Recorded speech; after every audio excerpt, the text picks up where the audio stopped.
Bismillah. Bismillah.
Assalamu alaikum. Assalamu alaikum. Assalamu alaikum. We're now watching the Half Your Deen Show Half Your Deen Show with Samira Abdullah And Imam Naeem Abdullah. Half Your Deen Show. Assalamu alaikum. We are You are now watching the Half Your Deen Show on Northern Radio.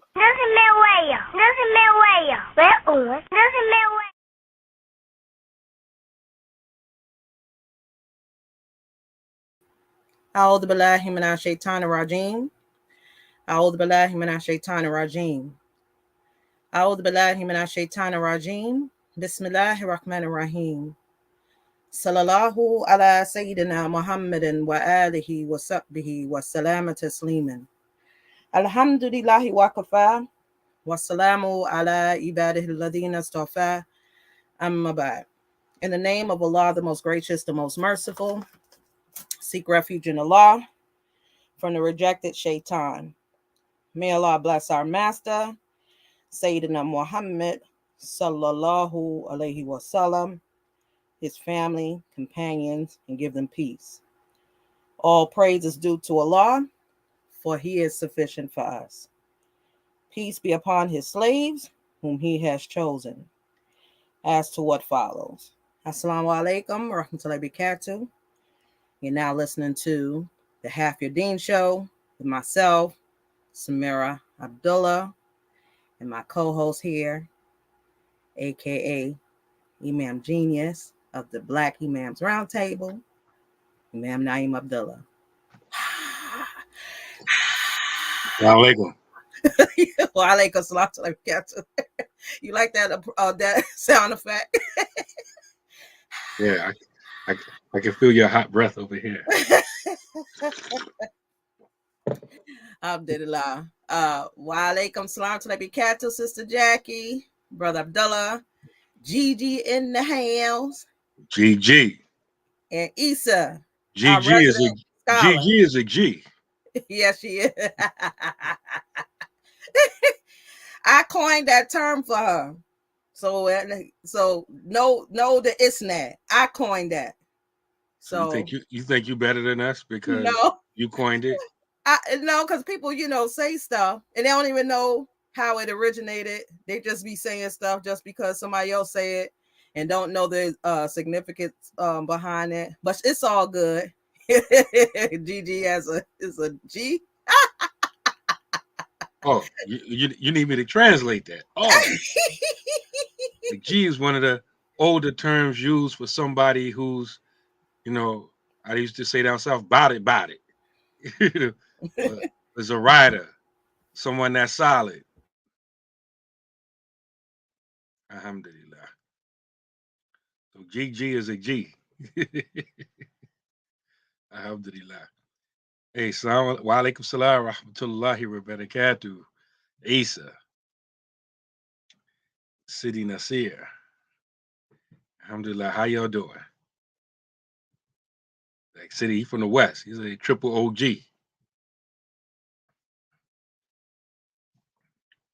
That means something. It's a praiseworthy term. Alhamdulillah. You see how she just abandoned her post? She didn't even say nothing. She just left. Didn't say nothing. Just out. Whatever. Nobody can hear you anyway, whatever you were saying. I said, I'm sorry, my computer was about to die. I had to run and get it. All right, whatever. She said I went to get snacks. That sound like her. Anyway, alhamdulillah, I thank Allah for allowing us to gather again on this Thursday. Alhamdulillah, it's a mercy, and it's a ni'mah from Allah that we are here. We're not here on our own recognizance. It's nothing that we've done. Is that Allah, Azza wa Jal, in His infinite mercy, and by His will, we are here today.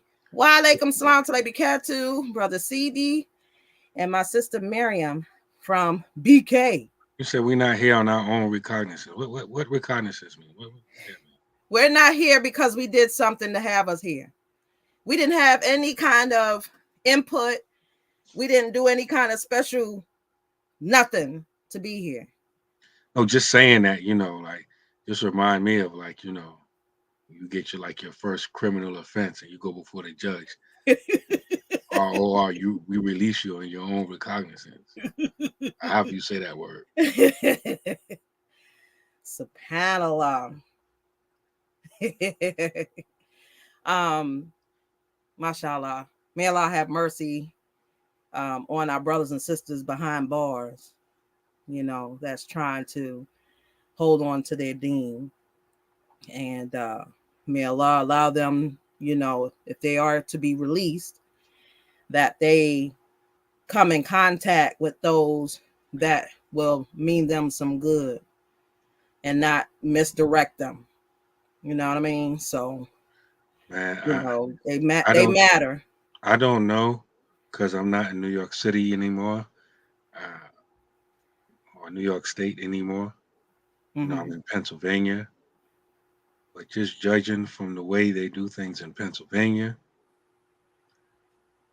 I don't know. It's like the people who are incarcerated are even more oppressed than they were 30 years ago, 20 years ago. What I mean by that is you can barely send anybody a book anymore. Like if you're a family member, you can't just send them or give them a book, or especially if an Islamic book. A lot of these institutions and prison, correctional institutions, they got all types of red tape, right? Like us, we're a bookstore and a publishing house. So sometimes they say, oh, this book got to come directly from the bookseller or the publisher. We'll send it to them, and it still come back to us. They won't let it in there. One brother, he ordered some books from us. I don't remember if we ordered or we sent it to him, but it was our book, Risalatul Amrad by Muhammad Bello. They rejected the book because it had a chapter on jihad. And so I suggested to the brother that, you internally fight that. Because, jihad is a comprehensive context in Islam. The book is not talking about attacking the American government or anything like that, right? So what they're going to do next? You rejected that book because it has the word jihad in it. What are you going to do now? Turn away Qur'ans that is saying, because jihad is mentioned in the Quran. So that's something that's that's just one example that I know about. And I don't think that was the feds. I think that was, and it wasn't Pennsylvania either. But all of these states, and they have all of these rules and red tape and different justifications, so to make sure that you don't, meaning you, if you're incarcerated, you don't get any books. Like Fatima said, because it's not a Wahhabi company. As in the Wahhabis, they're a lot more organized than us. Like a lot of them, they have you can get tablets and all that kind of stuff in there now, but they can't just listen to anything. They just can't go on YouTube. They gotta go and get these approved listening, whatever, right? And the Wahhabis are on there. They can go right down. They want to listen to Islam, something Islamic. It's going to be Wahhabi. So we have to step our game up. And even if we step our game up, that doesn't necessarily mean we're going to get in, but we have to try. So, I remember, when I was incarcerated, you can buy a book. I still got some of the books that I ordered in prison. I can point out to you which ones I had when I was in prison. That was like 30 years ago. And people can send you books. You can order books from anywhere.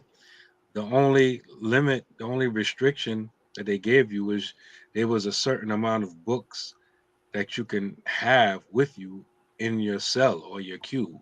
And a lot of times they rarely enforce that. But if they did, that just means you had to send some books home or something. So, but now it's all types of red tape. It's hard to write somebody. And a lot of these institutions, their mail don't even go to the prison or to the jail. It goes someplace else to some processing thing.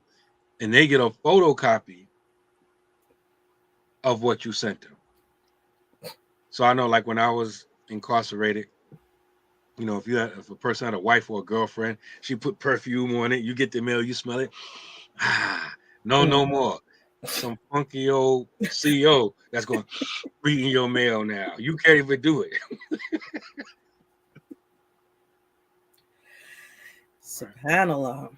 So a lot of these things are like really considered, according to some activists, as cruel and unusual punishment, because they use COVID as an excuse to do a lot of these things. I know in Pennsylvania, they say, "Oh, the COVID came in the mail," right? So they use that to as an excuse not to give the prisoners their mail.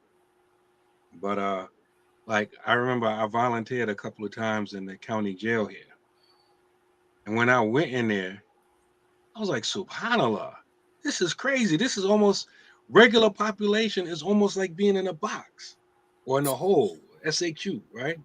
Because every cell block has a mess hall in it. Where you eat at. That's what they call the mess hall. Has the phone. Has a gym. It has a yard. So there's no, you stay in your cell block the whole time. You don't walk the hall or nothing. Only if you go in a Juma or maybe to see the doctor, whatever. But you in your cell block the whole entire time. You want to go to rec, gym to work out right there. You want to go inside, right here. Want to go outside, right outside the cell block. You want to go to chow, as they call it, lunch, breakfast, or dinner, right? It's brought to you in the cell block. I was like, yo, this is crazy. This is almost like being in a box. Right. So I like, I don't know, I'm just off, because I remember, I know what Islam did for me when I was incarcerated, and the ability to be able to go to classes, go to Jumu'ah, to get books in, and all that kind of stuff. And I know that a lot of our brothers and sisters are deprived from that. And if any of you ever get a chance to listen to this, we're trying to get at you, but you gotta help us on the inside too. Sometimes, a lot of times, if y'all request stuff and kind of like fight for it, it will help us. Contact us, emails on the outside, write us a letter. Let us know, hey, yo, We're trying to reach out to you. They won't let us get any books. They won't let us let us know. Right? So, I'm sorry. Go ahead. No, it's necessary because this reminds me of the recent news that came out. I forgot the name of the website. Now, Hajj, in order to perform Hajj, you got to go through like some type of lottery. So let me greet who came in. Hold on before I go into that. Wa alaikum salam to Labikatu, Hassan Ali, Brother Farouk, Dr. Sabir, Sister Rukaya, Sister Fatima, Brother Anthony, Brother Mark. Thank you for joining us. Now, the Saudi government won't allow you to go through a third-party travel agency to book your Hajj. You got to go directly through the Saudi government. You are muted. That's specific to Western countries, America, Europe, all that. Ain't no, Hajj group, Hajj travel agency. Nah, you got to go to a website, and they decide, and they'll put you in a lottery, and they decide who you work with. So just like we just talking about the prisons and how there's approved vendors that you can get books from. Well, there's going to be approved travel agencies that you got to go through to book your Hajj or deal with. I have a problem with that. I posted a video on my page. Imam Daoud just did it. Because he's the director of CARE Michigan. Mm-hmm. He just did a whole video on this. And he said, like, the Murshid, the guide, obviously is not your imam or whoever is running your Hajj group, wherever you coming from, like America, anymore. They'll point you one over there. You get assigned a tent by them over with people you don't even know over there, right? So it's not only that they putting people out of business, but as he said, in a polite way, he called them neo-Hanbalis, but basically your Hajj guide is going to be a Wahhabi. SubhanAllah. Right? Maybe the one guiding you on Hajj, maybe he was, Ashari, Maliki, or Shafi, Hanafi, or Hanbali, or whatever. Days is over. You come from the West, you're going to get this Wahhabi Hajj. That's right. Not. They're going to ask you on the application. I'm just making this up. This is not the application. This is not what they have, but I'm just imagining this, right? You already restricted us from going to Hajj last year because of COVID and stuff and whatever. That's understandable, right? I'm gonna get that passed. Now, I haven't even seen an explanation why they cut out the third party travel agencies to do the Hajj. Imam Daoud said that their excuse was that they wanted to cut down on the Hajj prices. Okay, whatever. Okay, and right, so you do that. They're going to have an application after your name, birth date. They're going to have an Allah, right? And what is your, what's your understanding of Tawheed? And what are the three, what is the Trinity? The trinilateral Akida confirmation. I'm just making up words, right? Man, listen. Exaggerate. Sip on your coffee a little bit more. Trinitarian creed.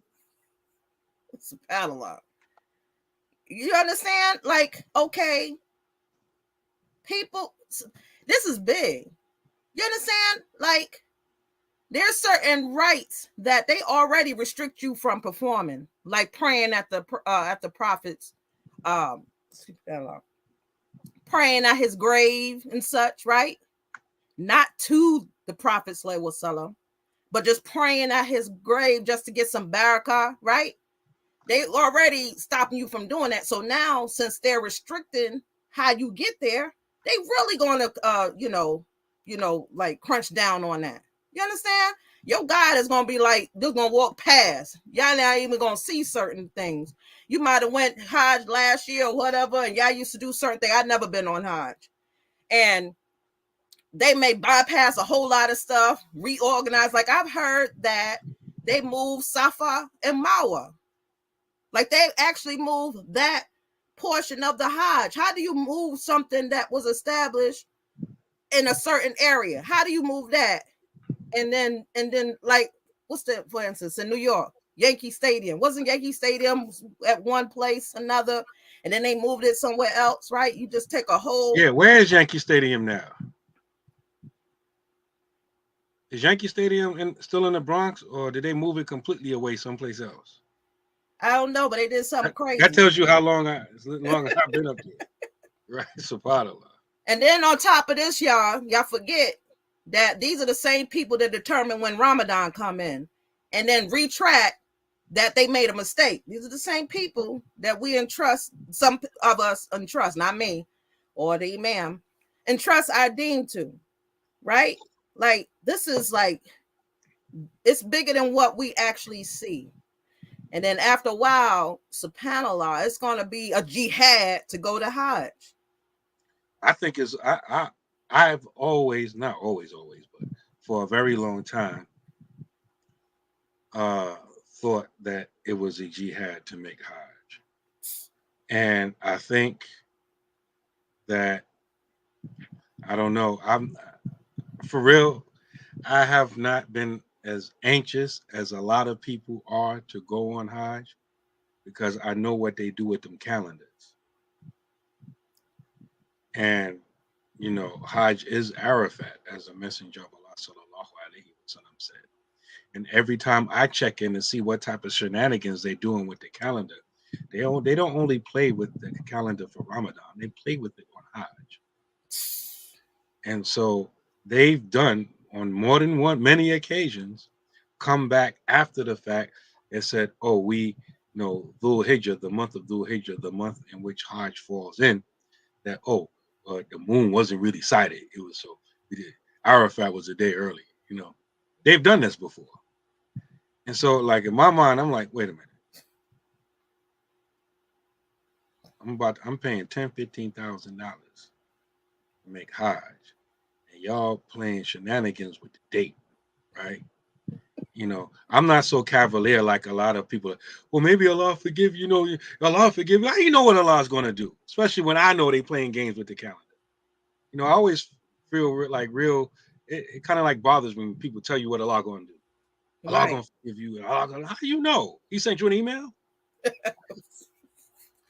Right, They are knowers of the unseen, the ghaib, subhanAllah, right?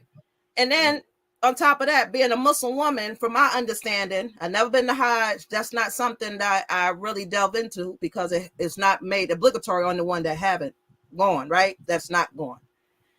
You being a woman, I hear that you have to have a mahram, right? So what they gonna do? Appoint you a mahram, or they gonna say, "Oh, you single, you can't come"? What? Or you got to marry one of these? Oh, and then going back, I'm sorry, I'm all over the place. Yeah, you are all over the place. You said that their excuse is they said they wanted to make Hajj affordable. Saudi Arabia got buku money. Why isn't it free? If you worry about cost, all Muslims should be able to go to Hajj for free. For free. And that will not hurt them at all.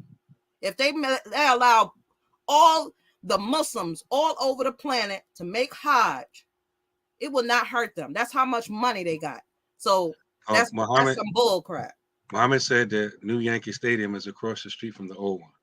Oh, it's across. So well, they moved it. That's the point. They moved it from one place. We already agree with that they moved it, Samira. Yeah. I just wanted to know where they moved it to, because I never inquired. So all right. Yeah, alhamdulillah. You ain't gotta be defensive. I'm not being defensive. I see you got your coffee. You like, right? They moved. No, I'm hot about this Hajj. You understand? Like, yeah.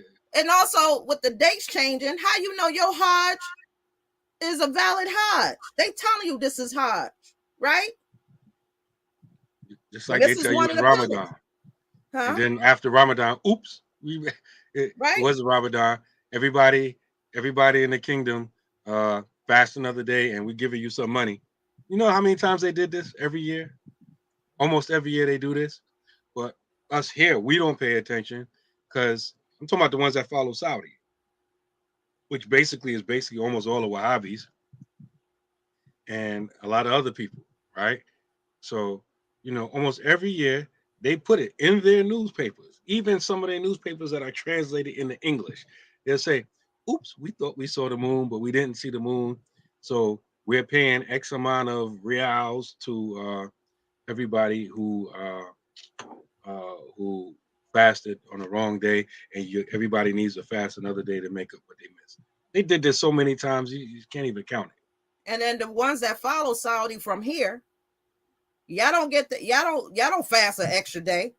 They just keep going. They don't care. Just keep going. They don't even know that happened.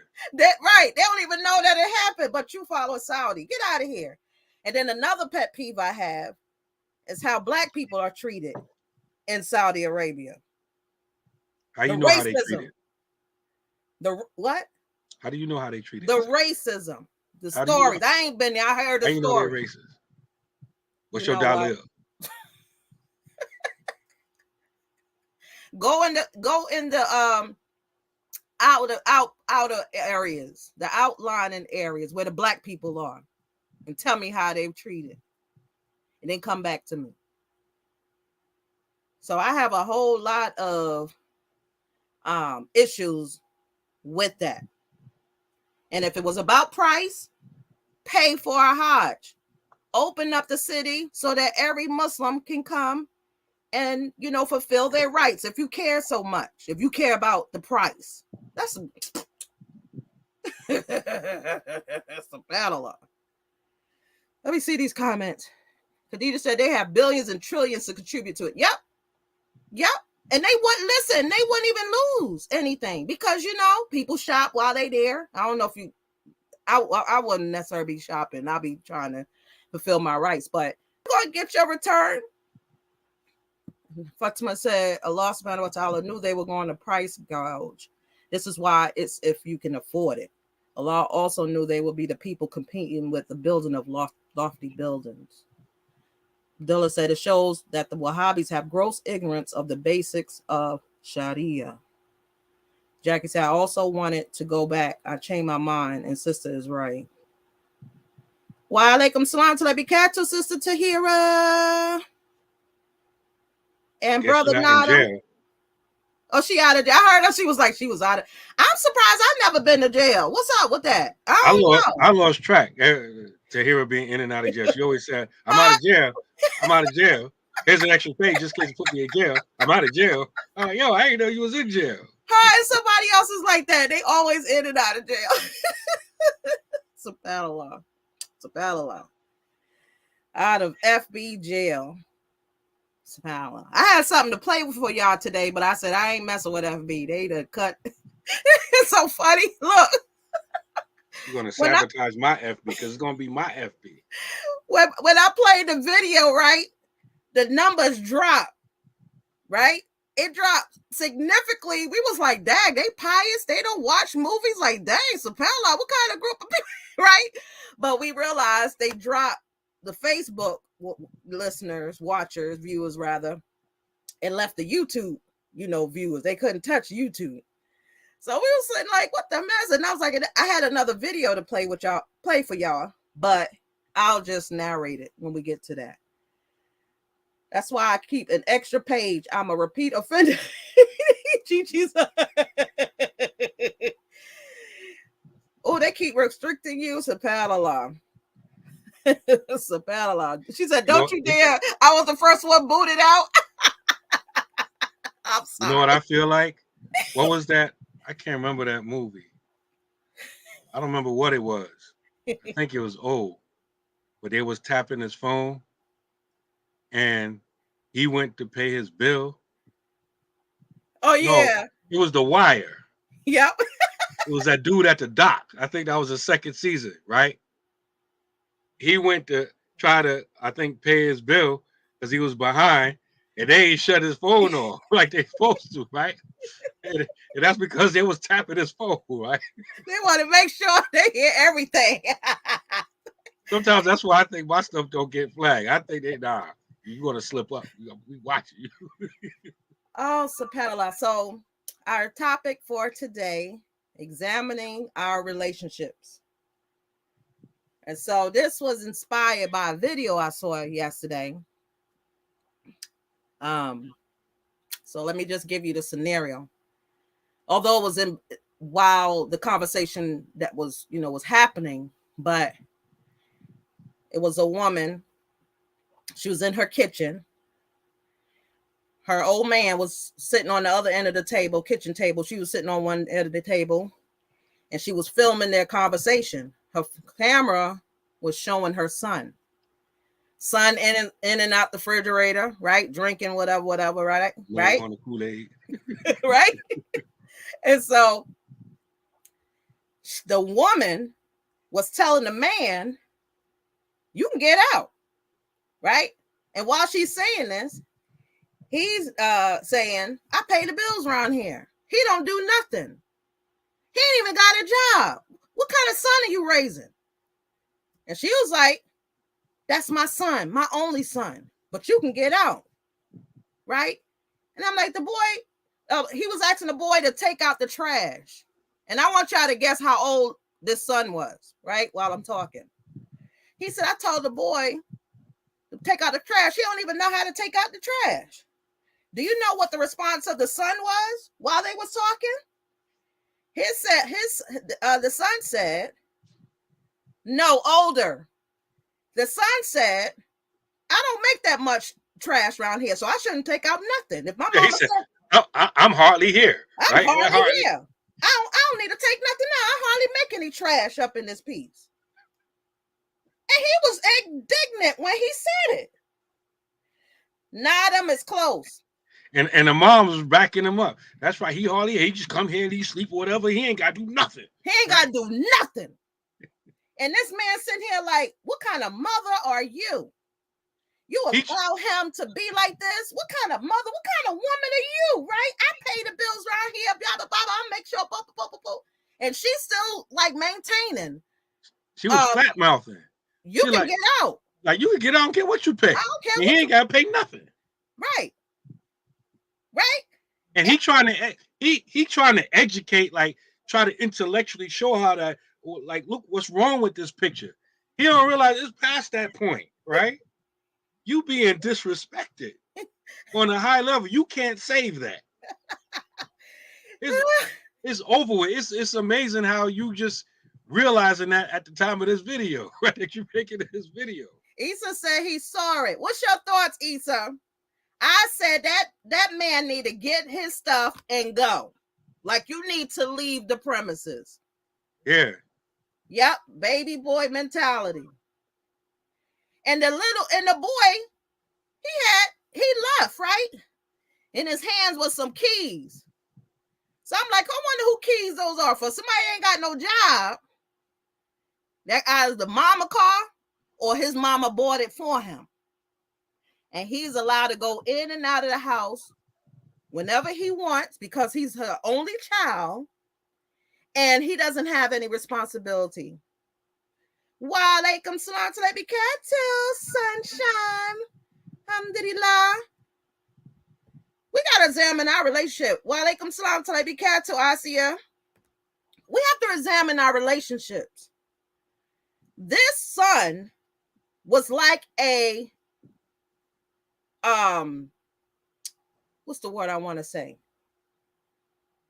I called him a hub son. That's what I call it. A hub son. There's a lot of hub sons around here.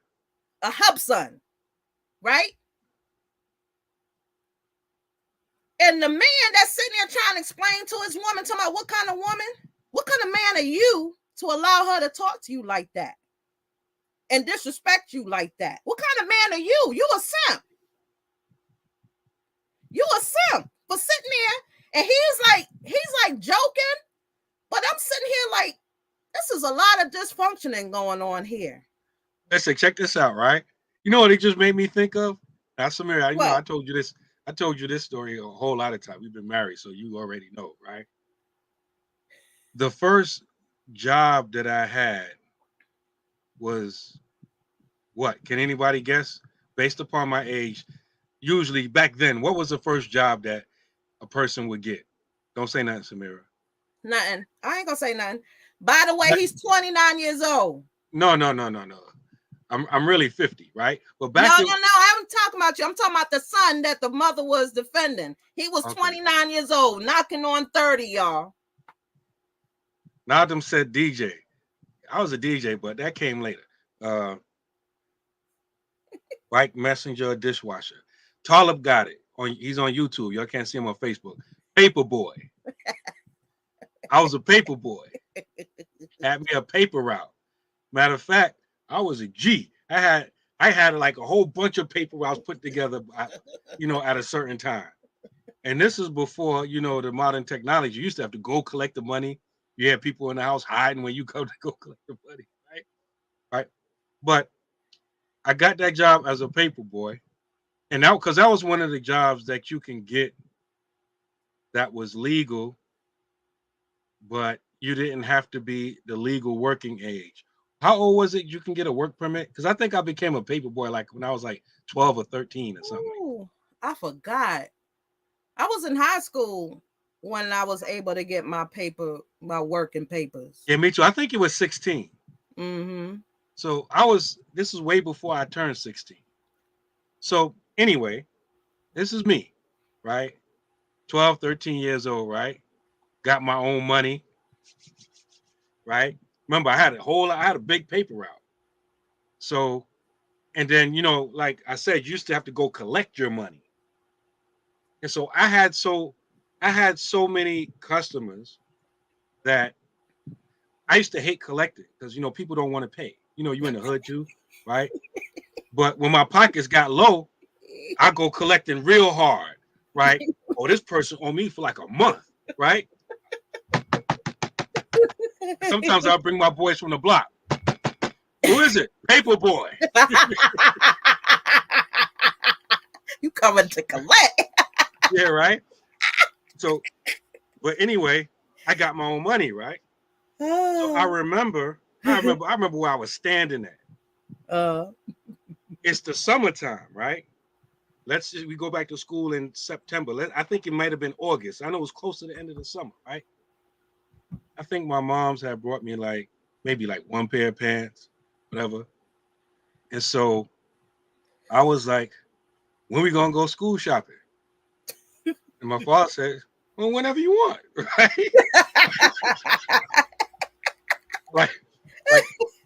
And I was like, I rephrased the question, he said, you go whatever you want, right? He was doing. So my father was like, we ain't doing school shopping for you no more. You got your own money. You go to school shop whatever you want. How old are you when you 13, 14? I mean, what grade you in? What? When you're 13 or 14 years old, what grade would that put you in? That's like 9th grade. No, I was way before that. 8 or 9. Well, I was in 8th or 9th grade, whatever grade that was, buying my own school clothes. And everything. From that point forward, my parents might throw in a shirt or a pair of pants or two, whatever like that. But if you see any pictures of me, right, from back in those days, right, if it was after what you'll say 8th, 9th grade or whatever the clothes you see me wearing, I paid for it. 95% pants, I paid for it. My next job after that was, can anybody guess what the next job after that was? So back in those days, right? Paperboy. What was the next most famous job that people would get? Wa alaikum salam to Katu, Sister Sophia and Brianna. Thank you for joining us. And this was when because I remember I got now Fatima got it. McDonald's. Mickey D. Mickey D's. I got my work permit in high school and went straight to McDonald's, applied for a job, and got it. So I always kept a job, even in high school and all that kind of stuff, right? So I'm not even, this is before I'm 16.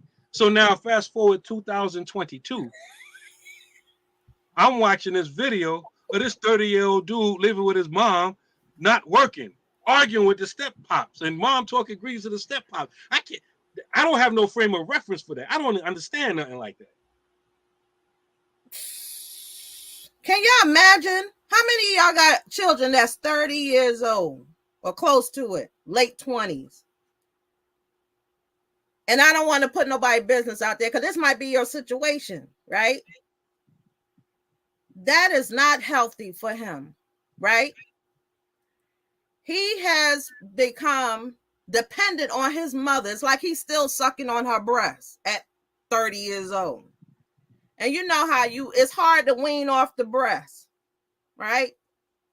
The kids, they get accustomed to that because of the attention and, it's the convenience and, it's a bonding, situation. But at 30, it's time to cut that off. Like, you should be taking care of your moms. For real. At that age, you should be contributing to the household. And I don't have nothing against children staying at home, but you need to be contributing to their household. That's how it's normally done. Here in the West, I don't know what it's like two extremes, right? We had this idea, all right, when they get 18, I'm kicking them out, right? So I don't be responsible. They grown now. Let them do their thing. Then you have the other extreme, this right here. Like, this Negro, he is going to turn back on her, right? Right now, she's backing him up. Can you put Brianna's comment on the screen? She must have been a single mother, no father present in his life. Not that. Oh, wait a minute. Oh, I'm sorry. Because I'm saying that because I grew up with both my parents, right? And when I was young coming up, I was much closer with my mother than I was with my father. My father happened to be the disciplinarian. And I asked you to put that up there because even if my mother would try something like that, my father was not having it. Like, I'm sure if I'd have pushed up on my mother to buy some school clothes for me that time, that scenario I told you about, she might have caved to do it. But Pops was like, no, you got your own job. You got your money. You buy your own school clothes. You go whatever you want. Wa alaikum salam to barakatuh, Brother Zachariah and family. So, even with, okay, she must have been a single mother, right? You know what she was referring to herself in the conversation? I just told you she had a dude. I'm a single mother. That's what she said. I missed that, subhanAllah. You got a man in the house that's paying bills, and you're referring to yourself as a single woman. Oh, he's really a non-factor. His presence is not even recognized. Okay, I'm sitting here like, subhanAllah. What? And you know what's so dangerous? These type of women uses their sons as the word slips my mind. Slips your mind. Like I said, that's her hub son, right? Mm-hmm. Like he's filling that void for her of attention and nurturing. Like women naturally have an instinct of nurturing. That's in our nature. That's how Allah created us, right? But in this, it's like to the extreme that at the detriment of her relationships with other men, I'm gonna ride or die with him because that came from me. And the problem with that is, as Muslims, everything that you have is not something that you did or earned. Everything comes from Allah. It's a gift. It's an amanah. It's a trust. And because Allah gives us something, we are responsible for it. And we are going to be questioned about it. We hear about the hadith all the time. Everyone is a shepherd and will be responsible for their flock, right? And so she, as a shepherd, is a poor shepherdess, right? Because she is allowing him to go astray, not setting any boundaries, and he's not, respecting her as his mother. Like, what man will be comfortable for having his mama take care of him? Like, what man is comfortable to have any woman take care of him and brag about it? Yeah, she do this for me and do that for me. She buy me this, she buy me that, and you ain't got no job. This is the situation that we see. And this just happened to be recorded. We cannot raise our children like that. They are not our son, mom. Single or not single. And if you got a man in the house, he's in charge. And that son, that daughter needs to fall in line. You too. We forget that. That's why you have to be use scrupulousness when you choose a partner. Wa alaikum salam to Brother Antar. But you just said mothers like that tries to turn their sons into men they believe they deserve. She's not turning him into a man. She's reducing him to a boy because she don't even see him as a man. Because when she get an attitude, she gonna turn on him. You know what I've heard, what I had seen some weeks ago. This woman, she had two children, a son and a daughter who's grown, and this mother wants to have plastic surgery. And this mother demanded that her children pay for it, right? Because she carried them in her belly. And you know what motherhood does to your body. She said they need to pay to fix this.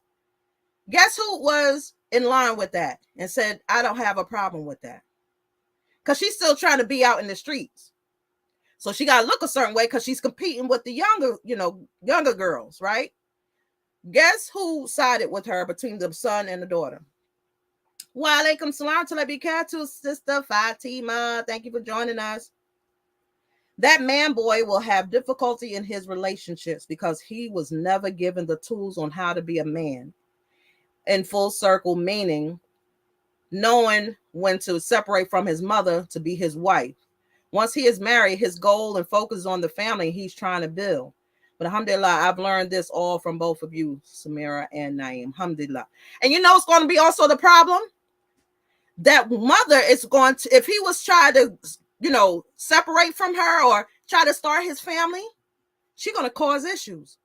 She's going to have hased towards that situation, towards that woman. And she's not going to ever feel anybody is good enough for her son. So no matter who he bring in there, she always going to have a problem, and she's going to force him to pick her or that woman in his life, even the children. Unfortunately, that is a sentiment some men and women have. I had some young women say they don't need no Negro to do for them, yet they have babies by them. No sense of family unit. They give the man money and he does nothing for the children, and everybody is okay with it. It's like these women need validation from a man. You don't need validation from a man. Nobody should bring you happiness. Happiness should lie within you before you met them. SubhanAllah, that man will be incompetent as a husband because of that mother. He's not going to be a good husband. He's not going to be a good father. He's not. And you got to realize that if he were to father a child with someone and he's not responsible, he's not even going to understand the honor that Allah gave him. Regardless if he, we know that everybody doesn't follow Islam, but we know that Allah is their Lord, regardless, right? He's not going to honor that privilege of being a father in that child's life. So that's why you have men that can walk away from children.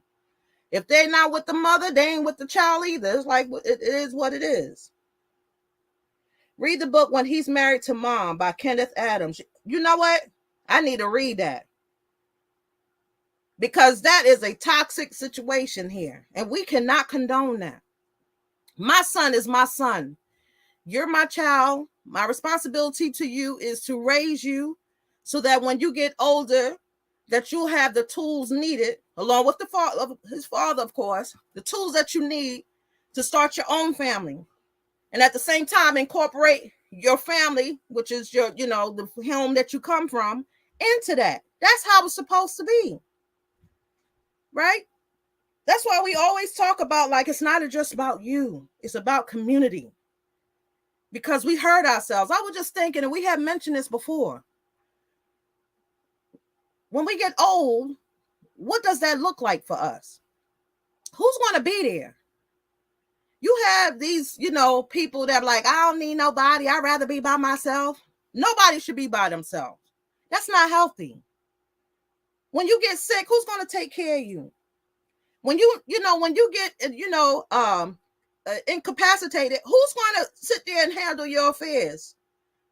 Like, we don't think about these things. Like, we're just like, it just is what it is. And we just expect things to happen. And it doesn't. You have children that won't even think about taking care of their parents when they get older. They're looking for the next home to put them in. And then we glorify these homes, these places where these old people go and live. They make it look all nice, looking like paradise. It's not paradise, because look at the people that work there. They don't have no relationship to you. A lot of times they just there for a check. And if your peoples cut you off, they don't even come visit you. They're more than likely going to mistreat you because nobody's there to care. Nobody's there to, to check them. So we got to think beyond what's right in front of us. What does your future look like? Like, I expect my children to take care of me. Even if I have to wear diapers, y'all need to change my diapers, feed me, whatever the situation that I'm in. If Allah allows me to give me long life, I expect them to take care of me.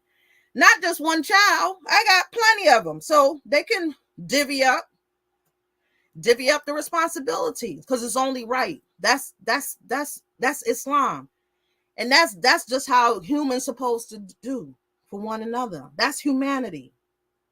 You understand? Right? They're understaffed, and when you only have a certain amount of patience. It takes a lot. You're dealing with people that may have dementia. They forget things all the time. You have people that just have all types of issues. You got to deal with it, and you're not related to them, and you could just leave and go home. You're not going to put up with that unless you're that special kind of human that just love people, and you appreciate working in a place like that. And so we gotta examine our relationships. We have to be there for one another. Sister Sophia sent me a video. I'm not sure when she sent it, but I happened to come across it because I said, oh, she sent me a video. And it was somebody that was talking about I forgot what they were saying, mending the hearts. Remind me, Sophia. And it was this doctor who was asking the sheikh, like, what can I do to, get closer to Allah? And he was telling him to pray, fast, whatever. He's like, I'm doing that already. And then it was mentioned that you need to heal the hearts, mend the hearts, right? And so it was, what he was directing them to is, maintain relations. When you see somebody going through stuff, reach out to them, smile at them, treat them with kindness. We don't even do that. We just going about our day and, and nothing else matters. But those little things mean so much to a person. You don't know how much that would affect them. Like, we supposed to be giving dawah. You may not be a vocal person, telling people about the deen, but your character exhibit a good Muslim. That's enough right there. People be around you. They'll act a certain way around you. They won't do certain things around you or say certain things because they respect you, because they see that you're serious about your deen. So examine your relationships. If you're in a situation and you at work and your co-workers treat you just like one of them, you need to examine what kind of relationship do I have with these people? Do I show them that I get ratchet and buck wild just like they do, and I'm just covered, or you may not be covered, whatever the situation? Examine your relationship, because more likely than not, you show them that you don't even respect your dean. So why should they? Right? So this back to the story. The man was asked to go visit somebody's grandmother in the home. She's really sick. And so the man was like, okay. They told him to visit on a day that he's off from work. And so he's like, all right, I'm gonna visit. And so he went about his day, slept in, whatever, like he do on his day off, like any of us would do on his day off. And so he went out to do something and was heading back home. And while he was heading back home, he remembered, oh, I didn't visit the woman in the hospital. And he turned around and went to go in the direction of the hospital. Once he got there, he had a heart attack, a stroke or a heart attack. And he knew what he was going through because he was a doctor. And because he made that intention to help someone else, he helped himself out. And so we got to be mindful. Stop looking at things just what your eyes see. It's like layers, veils that Allah had not lifted from you that you do not see, that may be for you or against you. If he would have kept on going home, he would have died. Allah knows best. People don't recover from that, too good, right? And so, men, your relationships. Now, this relationship with this woman and her son needs to be fixed ASAP. I don't know how successful it's going to be. I don't know what kind of interventions they need to have, but it needs to start ASAP, because she ruined him. And he's in the refrigerator. See, I was setting up the scenario. I told you he's in the refrigerator. He don't buy nothing. So who'd you? So you ain't even.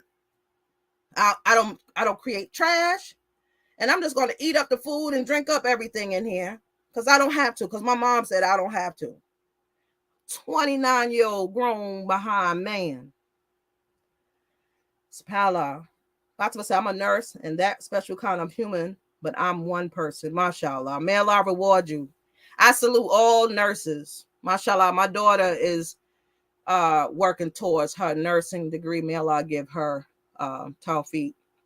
Ameen. And may Allah, bless all the nurses, because y'all special. I'm talking about the ones that's serious, because you have some nurses that's trifling. They be stealing medicine.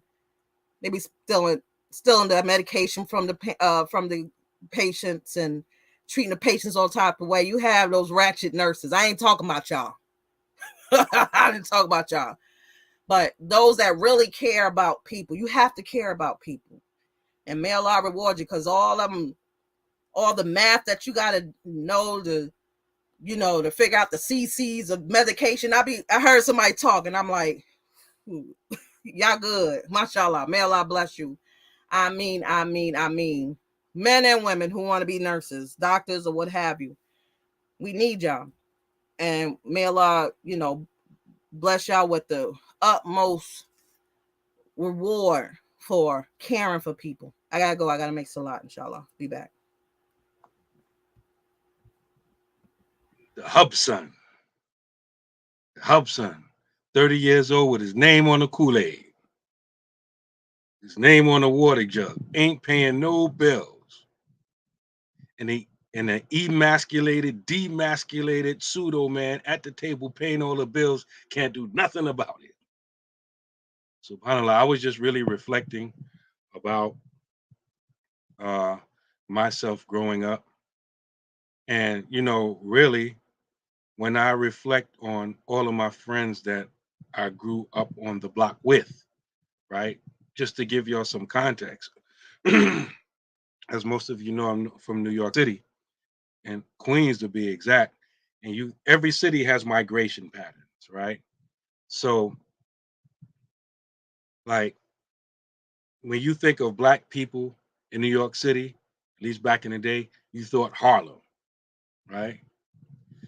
Then as people got more money, got their weight up, they would, you know, move into Brooklyn, right? And then when Brooklyn got saturated with black people, right? And the people moved further east into Queens, right? So in New York City, for a long period of time, moving on up, like the Jeffersons, moving on up meant moving to Queens. This is also happens at the same time as what you would call white flight. So the neighborhood I grew up in Queens, white people used to live there. My house that my parents they brought it from a white dude.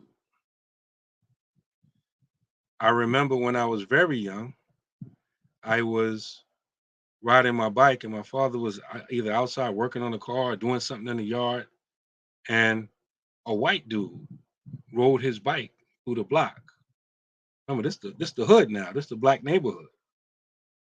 And he stopped talking and was talking to my father. So when he left, asked my father, I said, "Who's that?" He said, "Well, that's the dude we bought the house from. He's the old owner." I'm like, oh, okay. Right. So, and then in New York, it didn't stop in Queens. Some people moved from wherever they was at in New York City, moved to Long Island. And a lot of people that live uptown, maybe they didn't move east. Maybe they moved north. They moved like to the suburbs north of the city, north of the Bronx and stuff like that. Like in Philadelphia, if people want to get out of the hood, a lot of times they move to Darby, Upper Darby, and further out west and other suburbs, or they move south or whatever. Every city got the same thing. I'm saying all that to say that when I didn't know all of this stuff as a little kid growing up, but when I look back, most of the people I grew up with,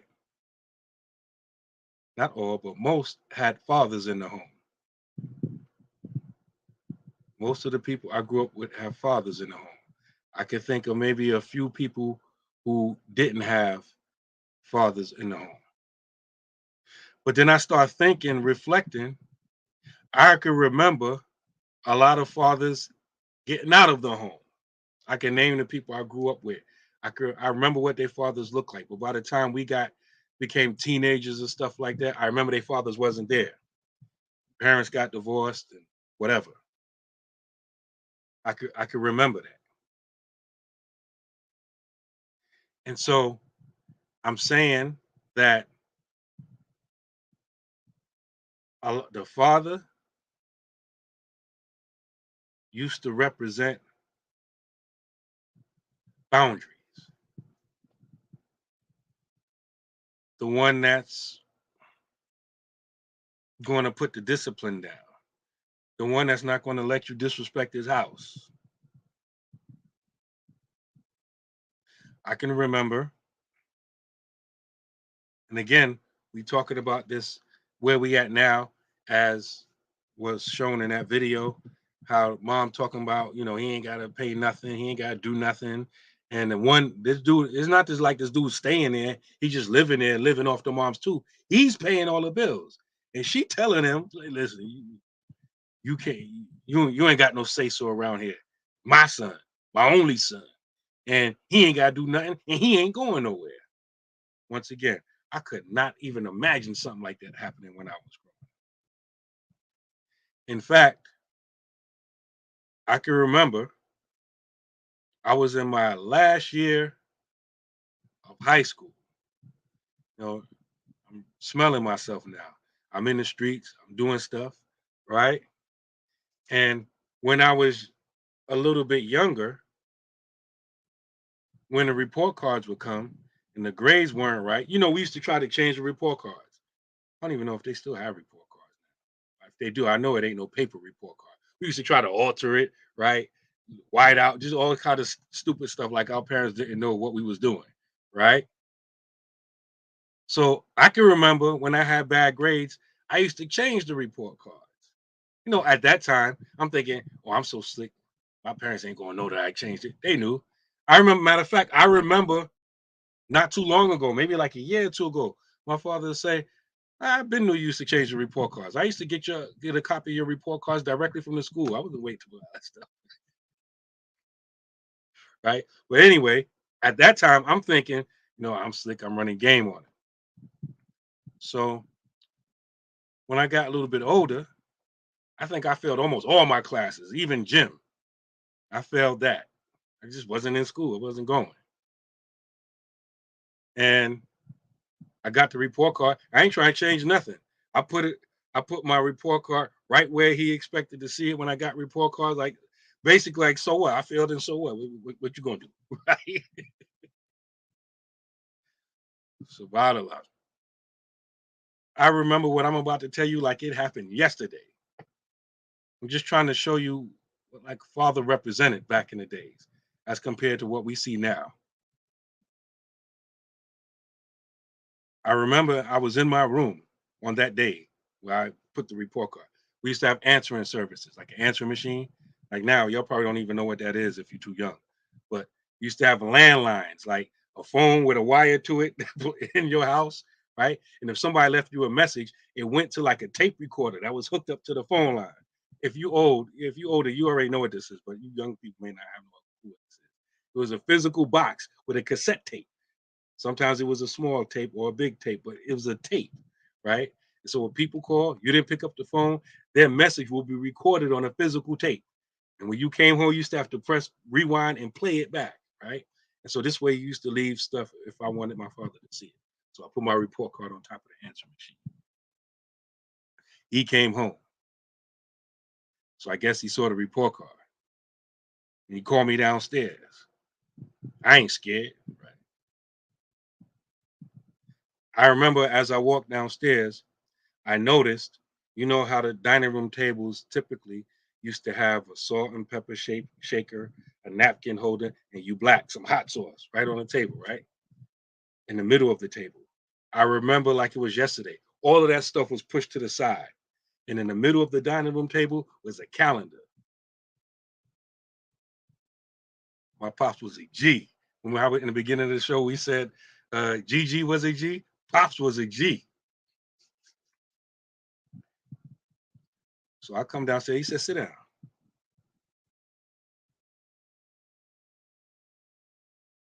He was like, what's up with this report card? I said, I don't know. He said, what you mean you don't know? I said, why are you getting these grades? I failed, right? I'm being smart, right? He said, okay, I see where it's going. He said, the calendar was, I forgot what month it was. It might have been I graduated in 90, right? It might have been late 1989 or early 1990, right? So he said, what day are you supposed to graduate? I said, June 25th. He moved the calendar to June. He circled the 25th. Then he moved the calendar one more page and circled July 25th. He said, you keep playing all these games if you want, but if you don't graduate on June 25th, you getting up out of my house on July 25th. You understand me? Yes, sir. Get in your room. Guess what? I graduated on June 25th.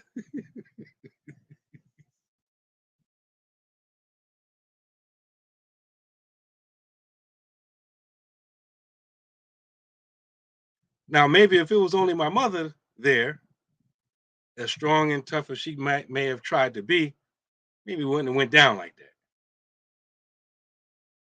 You know, if a mother tries to get real strong and gorilla with a child that's not being right, usually gets physically violent. She picking up something, busting you upside the head, whatever like that. You got a pops that's a G, you don't need to do all that. The respect and intimidation game is already laid down. I'm not going to disrespect him. I got so good at forging my dad's signature in school that he put me in charge of signing his invoices for deliveries at his business. Allahu Akbar. And you know, as Muslims, we recognize that in places like ours, in countries like ours, in destructive cultures like ours, the families are being destroyed. It's been happening for a long time. It started way before I was born, right? As Muslims, we know that this is happening already. We can give story after story after story like this. We have to get a lot more strategic when we get married, when we're trying to get married. In other words, we have to plan for our children before we marry their mothers and their fathers. And most of us aren't that mature yet.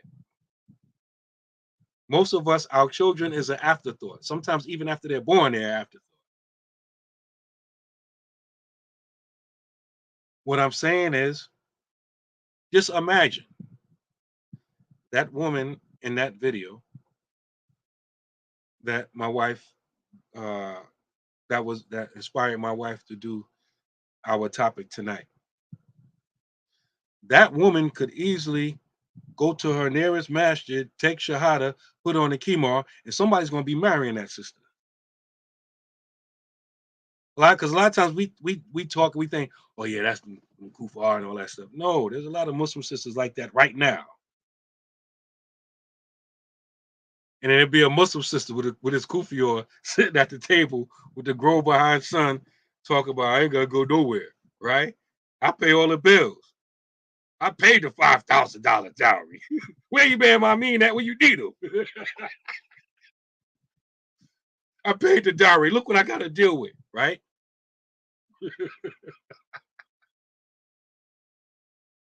I paid the dowry. I ain't got no authority in there. A lot of times we think that because people Muslim, they don't act like the people that they come from. I think a lot of us, we get, I put myself in that. I made a lot of mistakes in the past. We think that Islam is like a magic wand. Not a Negro no more, right? It don't work like that. Oh, right? That woman, just like many others like her, could easily take shahada and be in a masjid. Or now you don't even need to be in a masjid. Be on social media. Somebody's going to wife her. And somebody's going to be in a situation like that. With the kufi and the kimar on and all that kind of stuff. Grown behind son talking about he ain't got to do nothing. He don't have to have no responsibility. And that Muslim wife going to be defending. That's right. He ain't got to do nothing. No, we don't say nothing with TH. It's F. Nothing. You have to do nothing. When we get married, our situation is so bad that when we get married, when we're looking to get married, not after we get married, before we get married, we got to be psychiatrists and we got to be strategists all in one. We got to be very deliberate and preemptive with the way we move when we get married. I mean, if you're just trying to get some skins, then you just keep doing what you're doing. But if you like really trying to, raise Muslim children and,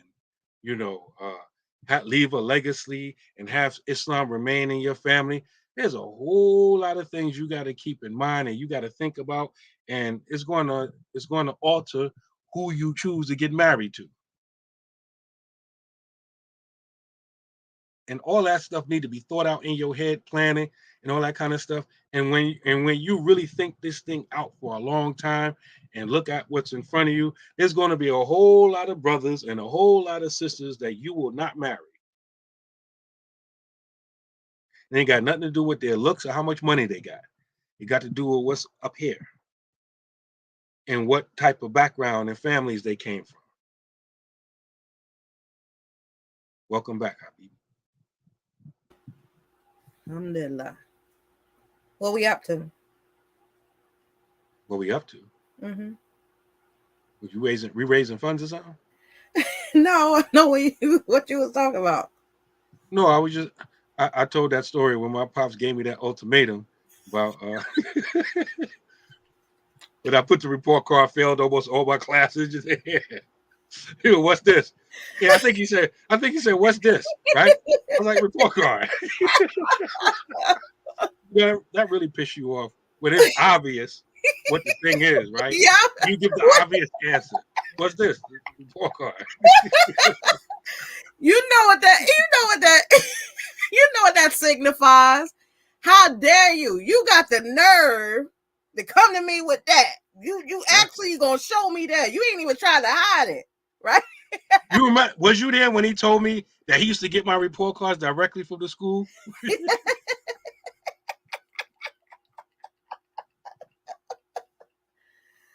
Lord, oh my goodness. Alhamdulillah. May Allah guide him. Alhamdulillah, he has a good heart. And my mother-in-law. I mean, may Allah guide them to Islam. I mean. And all your families, parents, extended family. May Allah guide them. I mean. Issa said you have to go back generations if necessary. Yeah.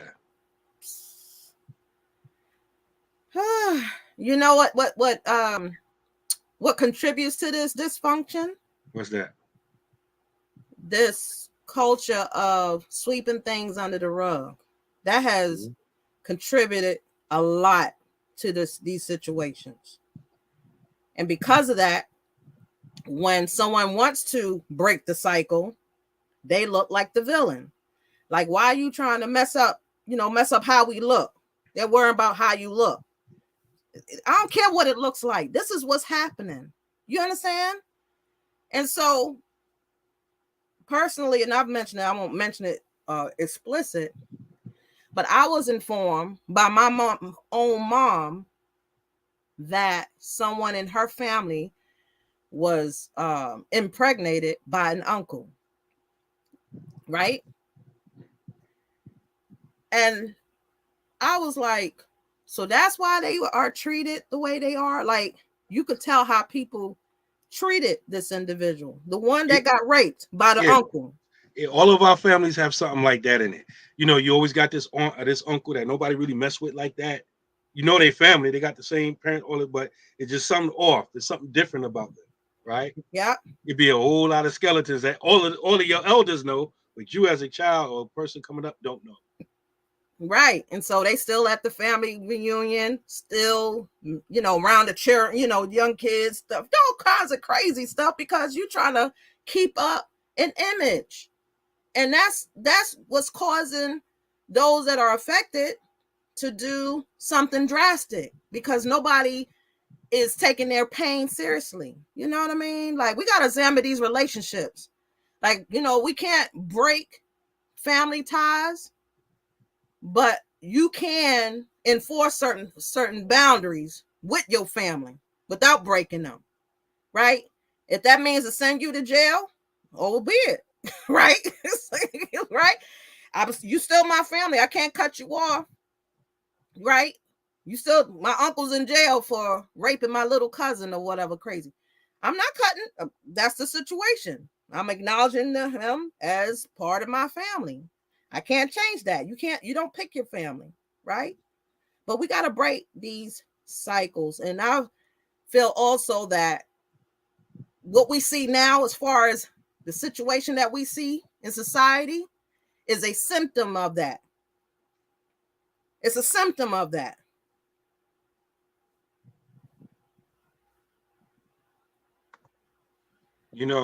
I was thinking, right? Because a lot of times we fool ourselves into thinking something is new. And this, I remember I was having problems with one of my ex-wives. Remember, in this thing, I'm like naive, right? I think I was coming out of my Islam changes people character bubble. I think this is when when that bubble was getting bust for me, right? Having problems. And I can't understand it, right? Trying to be a good Muslim, taking care of everything, without being real specific, you should be happy. Like what's the problem? Like, why you ain't doing this and why you ain't doing that, right? And I think now my father, as y'all know from listening to this whole broadcast, my father was there my whole life, still there, right? But like I said earlier, I was close to my mother. So I missed a lot of jewels that my father could have gave me early on, right? So I remember having a conversation with my father. I'm older now, I'm Muslim now, right? Having these marital problems. I'm asking him for advice. And that's when he gave me, and that's the first time I heard the phrase, sometimes you got to leave people where they at. That's my first time hearing that. It was like, I knew this was going to be a problem. But I didn't want to say nothing. He said, I didn't want you to think, I was trying to talk bad about your religion or nothing like that. Right? I seen family and her family and all that. I knew. Then he told me a story about someone he grew up with down south. Right? He said this woman had children. I forgot how many children, but I think she had children. Right? But she would not do nothing. Like just this type of chick that's just gonna sit at home and watch TV. And this is down south in the country. Mm. This is not up north New York, right? This woman is not changing no baby diapers. If you see her children outside, they're gonna be all dirty, trifling looking. This type of woman. He literally said that people would see the situation and like bring clothes over and like try to help and wash clothes, try to help her clean her house and all that kind of stuff, right? Mm. The help didn't mean nothing. The new clothes, you know what she would do to the new clothes? She would literally let the kids wear them and wear them out, not wash them, wear them. And then when it's got just too much, she would take all the clothes, put it in the back of the house and burn them.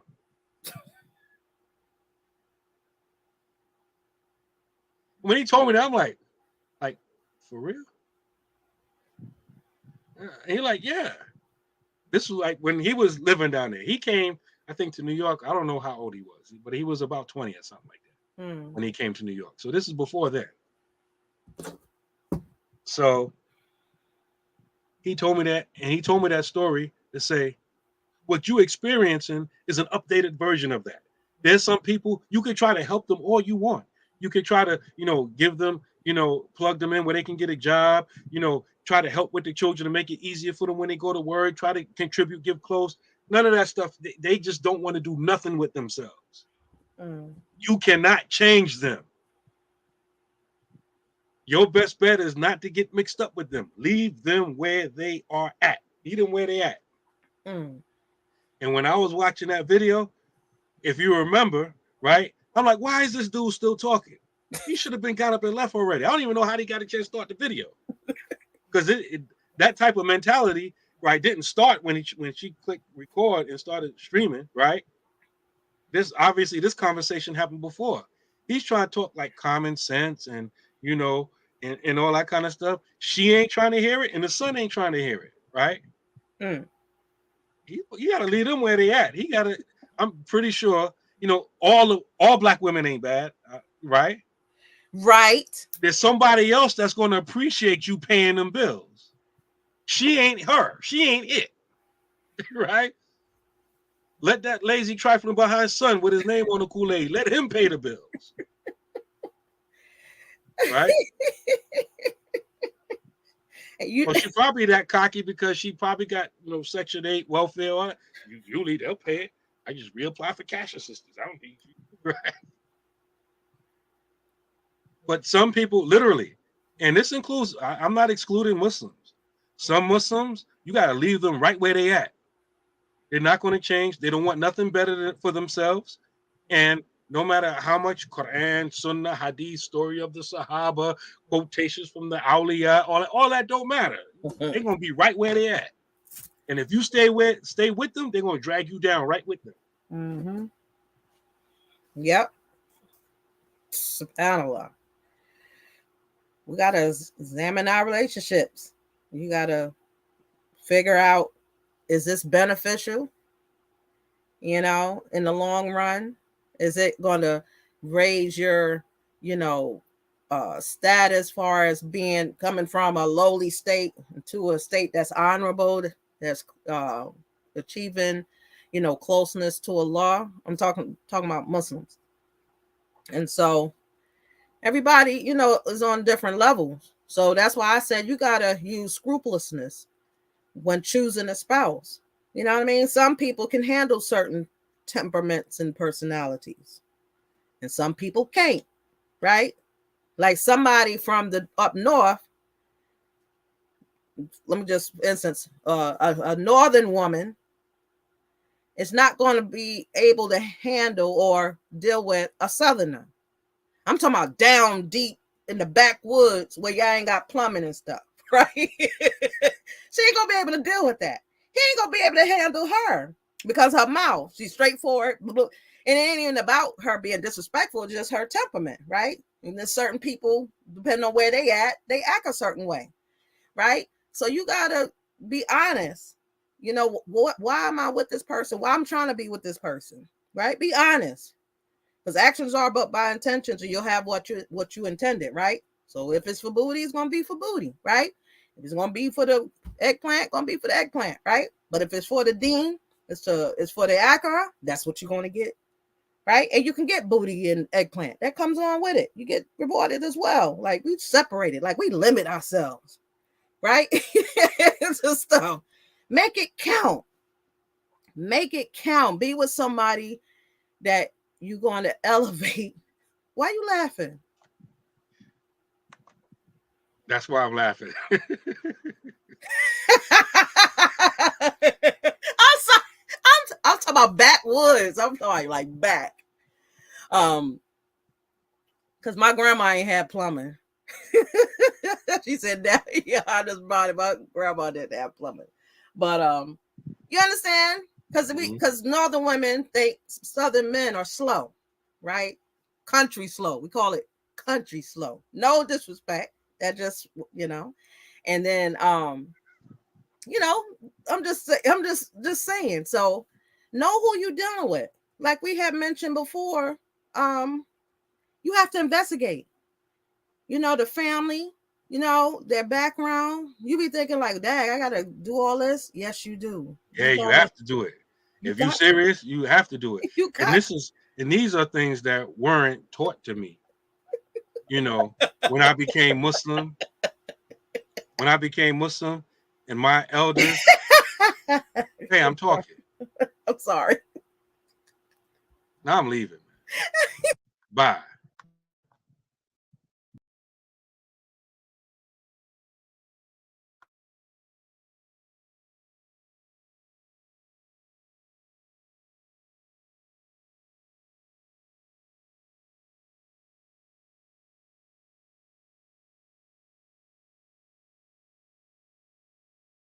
Come on back, Happy. I'm looking at these comments. I'm sorry. I'm mute myself.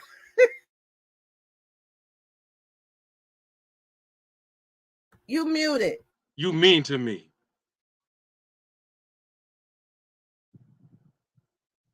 You muted. I'm sorry. I'm looking at these comments. Go ahead. What you was laughing at? I want to laugh too. I'm looking at Fox. I'm looking at all. You don't see no comments. Look at Issa talking about, I need my woman to be street like dirt road through a wheat field. Tahira said, not where Bubba is. That outhouse be boiling steak. I'm looking at it. Wait, I'm weak. Southern mean are slow. No, I don't think all country people are slow. I don't think so. Not at all. It's just like Abdullah said, northern arrogance. You know how people, you have to admit, Imam, when you used to go down south for the summers, right? Did you brag? I'm from New York. I'm from New York. Who's that? Your cousin? Yeah, back in the day, that used to mean something. Yeah, I'm from New York. Yeah, right? Yeah, we used to, that used to mean something. That was the automatic respect card. Yeah. You had a different accent. You ain't talk all slow. You wasn't reckoning, offending, and nothing, right? He was like, listen, where you from? I'm from New York, right? Say with some bass in your voice, New York. Where you from? New York. Oh, you from New York? Back in the day, the first question used to always be, Do you know Run DMC?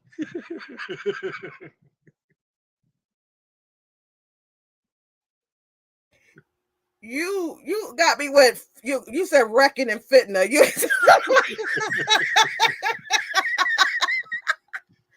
we'll talk like that, New York. Like, I'm finna to go to the store, right? I was wrecking I do something. I used to clown people when I go down there. Well, what's wrecking? What's finna? What is that?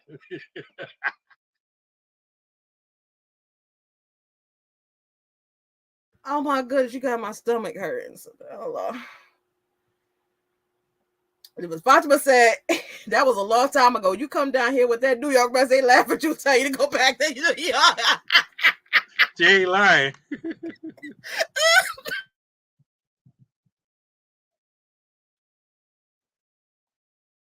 You muted. I'm laughing. SubhanAllah. I'm sorry. Woo. Now, SubhanAllah. Somebody from up north doesn't make them superior to anybody. Just like if you from the West Coast, that don't make you superior than the East Coast, right? If you from Midwest, don't make you, superior or better than anybody, below them. I don't know. What's the West Midwest? Who they rivals with? You said Abdullah said blacks in Chicago say finna. That's Midwest. Oh yeah, Chicago, Sapala, blacks. we here in Pittsburgh right now, right? Pittsburgh don't know if they want to be East or Midwest. And if you look at the way they move, it's like a confusion. Like you see a smidgen of East Coast, a smidgen of Midwest. I'm finna go to the store. You gotta love our people. You gotta love us. SubhanAllah. Oh, SubhanAllah. Oh, New York City. Oh, mashallah. It wasn't until I moved out here that I realized how we say New York. Yeah. Because people be like, "Oh, you from New York?" They try to make fun. You from New York? Like, we don't say it like that. Now I listen to it. I say it do kind of sound like that. With me, I'm a chameleon. You remember when we I remember. Let me tell you all about this sister. I'm telling. No, don't put my business out there. Nah, your business is in the streets. No, they're not in the streets. They're in the streets. Right now, we put your business in the streets, right? We driving down south, right? This, she from Brooklyn. Where Brooklyn at? Where Brooklyn at? Where Brooklyn? It's her, right? She from Brooklyn, right? We driving down south. I do not exaggerate. As soon as we cross the North Carolina border, right? She was in another car. She pulls up next to me on the highway, 95 South, with an attitude, roll the windows down, screaming in a country accent, talking about, slow down, these people, the police will pull you over. This ain't New York. I'm like, where'd she get that country accent from? She wasn't talking like that. How you turn that country accent on that quick? Oh, SubhanAllah. That's you. I was gonna say, when I say the word COFFEE, that gives it away. Oh. Kahwa. When I say that word, it gives it away. Mashallah. I gotta. I was when that happened. I didn't use these words, but you know how the Gambians, they say everybody's a hypocrite. They don't mean it like religiously a hypocrite, right? But she's a hypocrite. She just left New York. She talked like she from New York. We crossed the border, the imaginary line in the street. Now she talked like she from down south.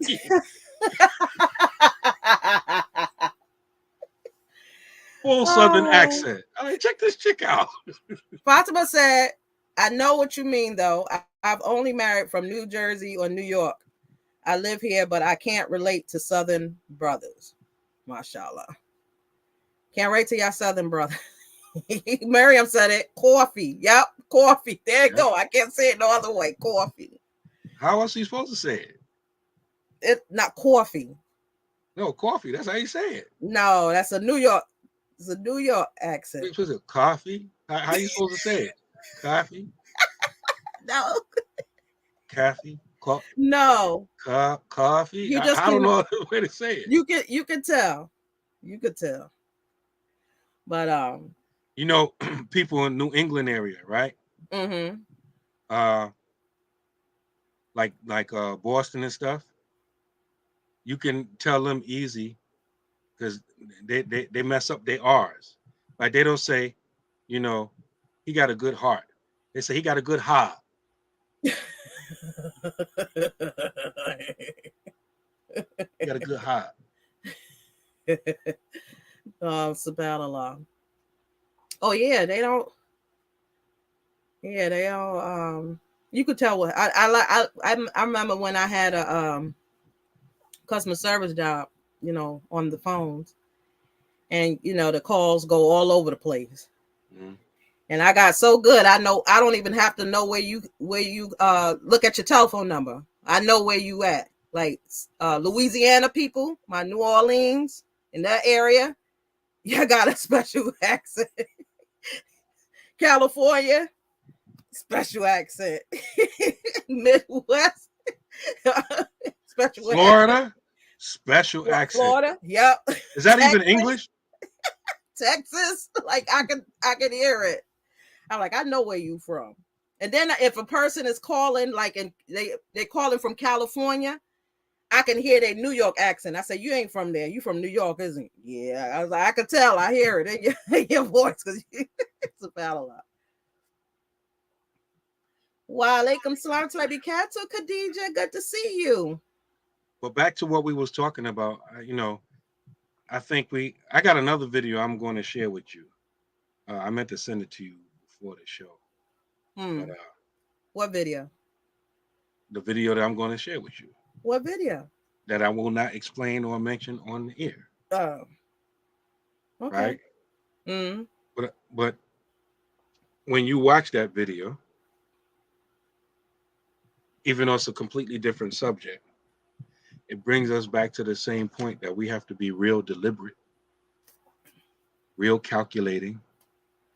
Whether it's our profession or not, we have to understand what motivates people and why they think the way they think and which makes them move the way they move. We have to become masters at this before we even choose who we want to marry.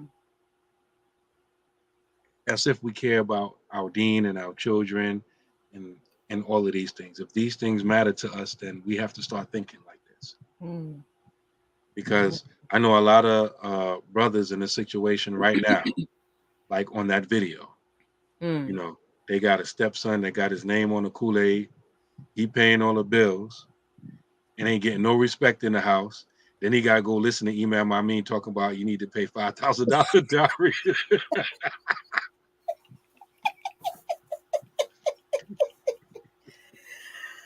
Oh, subhanallah. I can see how if a brother was in a situation like that, how just the 5,000 may trigger him. He got a stepson bigger than him talking about I ain't going nowhere, right? And his mom sitting there. That's right. He ain't got to go nowhere. I can't listen. The mindset. Just think about the son. It's sad that he doesn't see anything wrong with that. Like you got to tell kids, you know how kids, you know, they make dishes. And because they didn't make the dishes, you tell them to wash. Well, I ain't make that dish. I ain't even eat. Right? But because I told you so, that's enough information that you need to comply. Right? It's always rationalizing what they gonna do or not do. I don't know if you've seen this video, but it's a video. I don't know if it's the same person or not. They have a video talking about 80s kids. and there was this dude. He was a kid. He was doing chores in the yard, right? And and his mom was like, "Make sure you do such and such and so and so." He's like, "All right, mom," like complying. Then it was like 90 kids, right? So the child, he's doing the yard, but he's like, "Make sure you do that." Like, "All right, mom." And they said 2,000 kids, right? The mom just happened to start saying something. He throw the rake down and stop. Why you got it? Like, it's hilarious, but it's so true. I'm like, oh my God, look how we came from the 80s to the 2000s. Like, it's got so another story. different. I'm on a roll tonight with my pop stories, my father's stories. Okay. Or as we say in New York, my father, right? You know that scene in Boys in the Hood when Trey was little and his father had him raking the leaves? Right. And Doughboy and all that. What did he say? He was like, "We got you like a slave." We're like, yeah. Them Jerry curls. I was Trey. I was Trey. No, seriously, I was Trey, right? Because I don't know if you was here or you went to pray, but I mentioned how I thought about it and how I remember when I was very young, most of the people I grew up with, when I say grew up with, I'm talking about people that live on my block. We know each other's family stuff. They had their fathers in the house. But I can remember when I got a little bit older, like in the teenage years, how I didn't notice none of this stuff while it was happening, just reflected, thinking how a lot of them, the fathers left, the families broke, right? So that's the context of what I'm about to tell you. I could relate to all of that, to my chores and stuff. You a little boy, right? Queens, we had grass, in the yard, right? Y'all Brooklyn wouldn't know nothing about that, you got projects and stuff, New York City Housing Authority and all that stuff. The government take care of all that for you, right? If you had grass around your project, right? Your 30-story project. No, that's Manhattan, right? Your project was like 10 stories, right? Well, some of y'all had a brownstone, but y'all ain't had no grass though, right? Anyway, right? Queens, we had grass, backyards, and driveways and stuff. You wouldn't know nothing about that, right?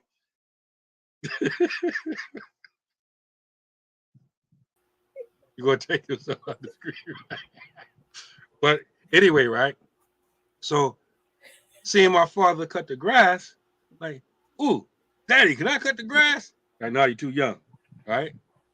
I kept bugging him, right? When I got old enough, I don't know how old I was, but when I got old enough, I asked him, "You let me cut the grass," right? Yeah, I cut the grass. You try something new. All right, I did that. I don't need to do that no more, right? I ain't think about no lawnmower no more, right? A couple of weeks go by, grass getting tall. Father like, "See the grass outside?" Right? It's getting kind of high. I'm like, "Yeah." He's like, "When you gonna cut it?" I said, "I gotta cut it." He said, "Yeah, that ain't my job. That's your job."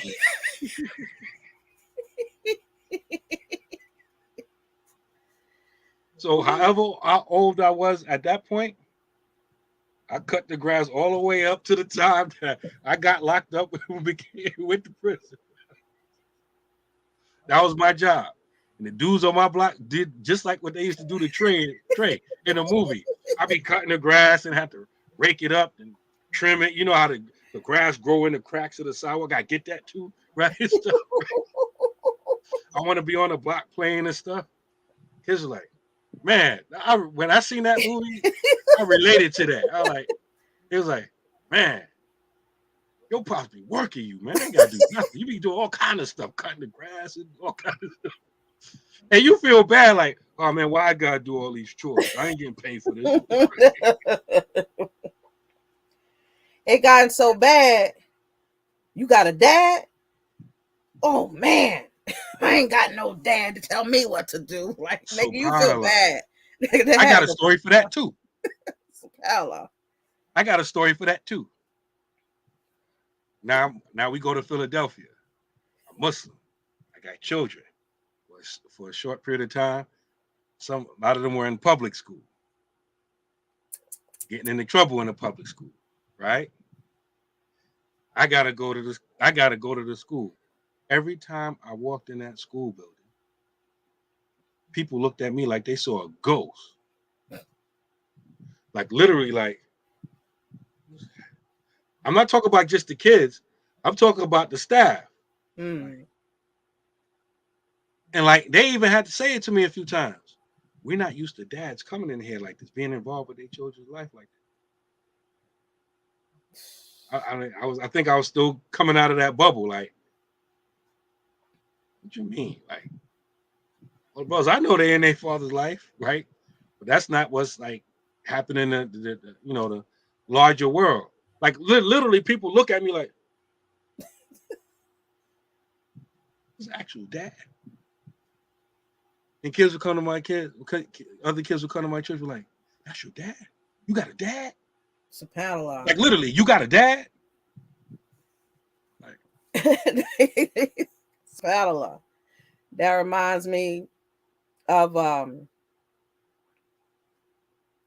when the kids were going to CEA, right? oh, And my brother Rashad is, and the kids was like, "You know how to read?" Like, that was shocking. I was like, I was there. Like she talked about like an after school program, right? And the kids would in one of these groups, the kids would get together and they would like read articles of stuff that's happening in the news. And my kids got in there and they was able to read, like literally.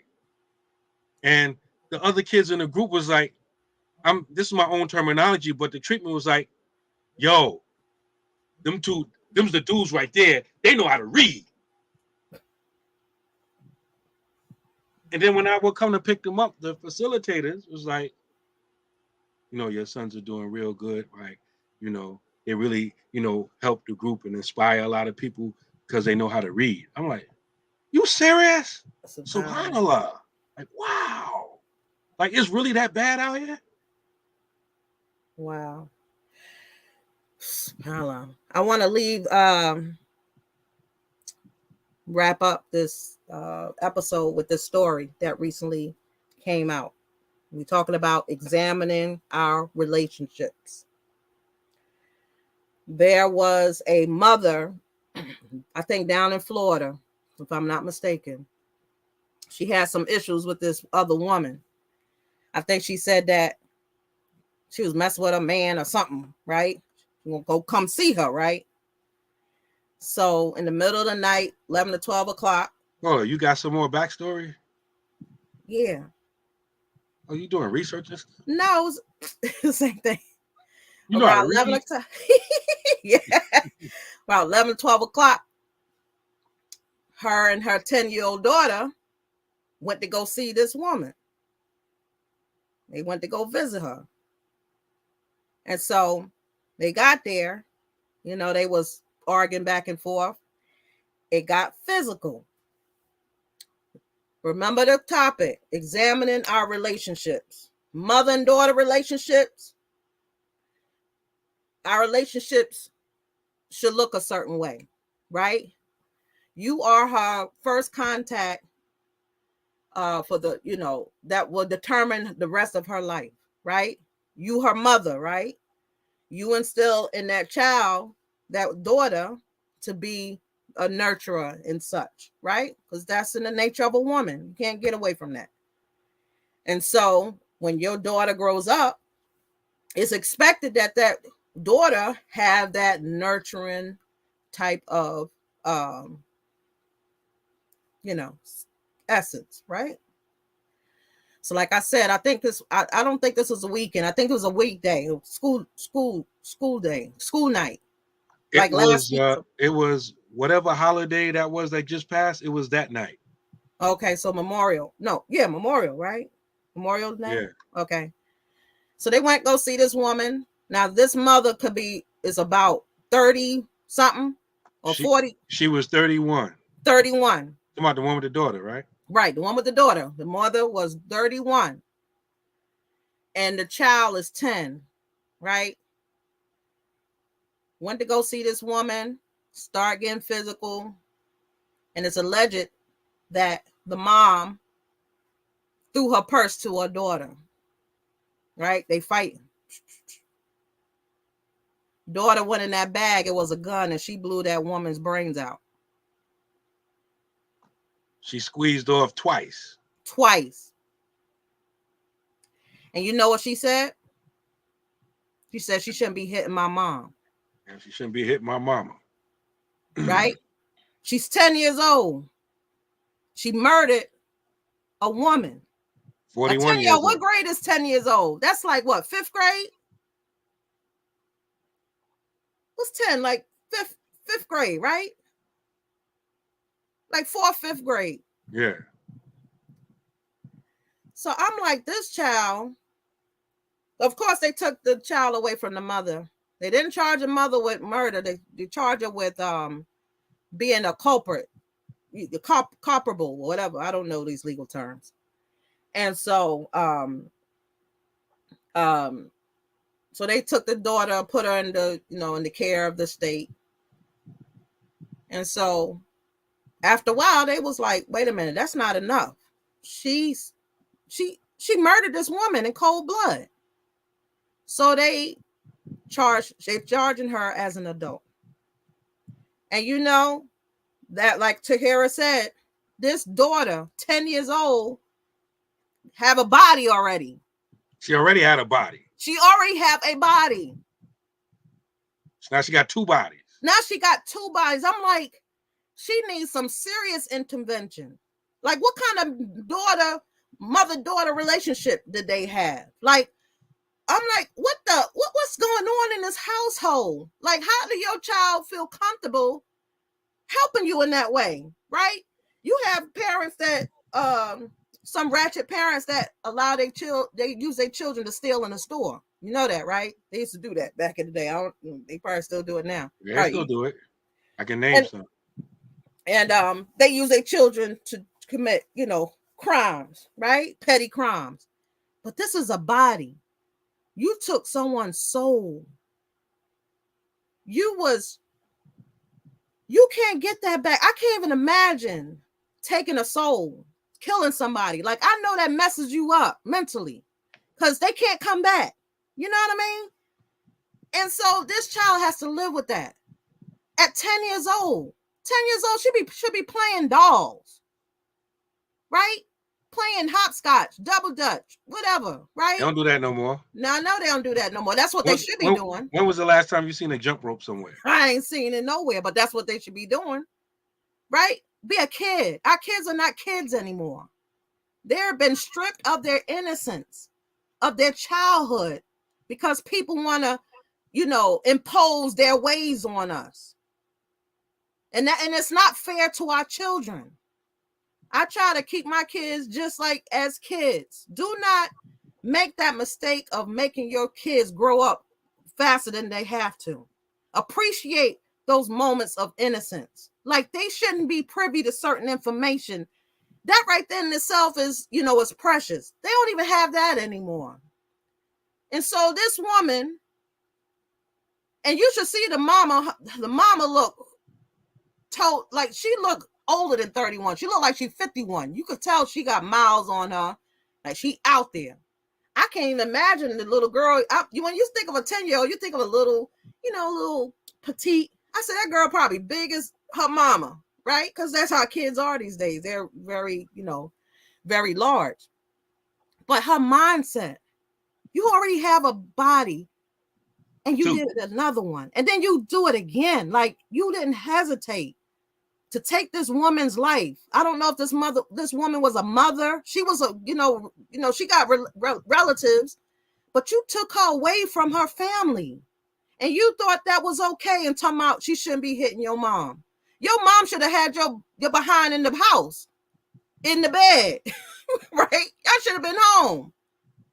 Like, this is not the relationship we should have with our children.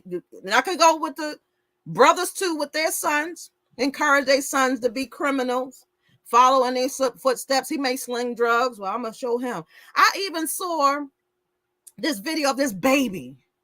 This baby, I don't think it was 2 years old. The mama put tattoos on the baby, the whole body. Can you imagine that? Tattooed the baby's whole body. This wasn't temporary. Tattoos. What are you doing? Why are you making this baby grow up so fast? It's like we don't even care. It's like, what the? It just makes you just lose all hope for humanity. I want to mention two things real quick. Can you put Imari's comment on the screen? I remember one of these times I went into that a time I mentioned when our kids was in public school for a short period of time. I remember one of the times I went into the classroom, right? And when I first walked in there, I assumed that the teacher wasn't in the room for some reason. Mm-hmm. Because I remember one girl was hanging on the the shade, the drawstring for the shade. The school got them big, right. heavy duty. One was hanging on it. One dude was standing on a desk. It was just all types.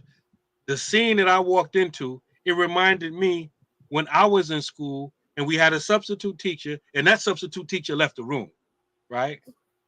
But I'm walked in there, and when I'm looking at all this crazy stuff going on, and first I'm looking to see where my kid's at. Then I'm looking, okay, all this stuff, what the hell's going on here? Then I look around, and the teacher's at the desk teaching. I'm like, I said, there's no way in the world anybody can learn in this type of environment. Mm-mm. Is nobody people not. This is just state-sponsored babysitting. There's no learning and education going on. You have to be super focused to educate in an environment like that. And so and you mentioned CEA. I'm connecting that with something else, with CEA. People always want to blame the school. It's the school. It's the school. It ain't the school. It's the home. I used to drive the van for CEA. And it wasn't until at the end of me driving the van that I started reflecting on what I was actually seeing. Because, when you're dealing with children, you got, and I don't like to say bad, but, you got some bad, quote unquote, bad ones, and, the more behaved ones, right? What I started noticing? Because, remember, I'm driving them home, right? So, naturally, when I drop the kids off, I want to start, which is closer, whoever gets dropped off closer, mm-hmm. who lives closer to CEA, drop them off first, and then gradually work your way out to, whoever lives further, right? Mm-hmm.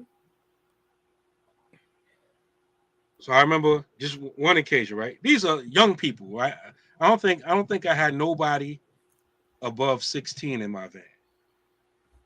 Some of them were girls, right? Mm-hmm. I remember one girl asking me to drop her off last. All right, hell no.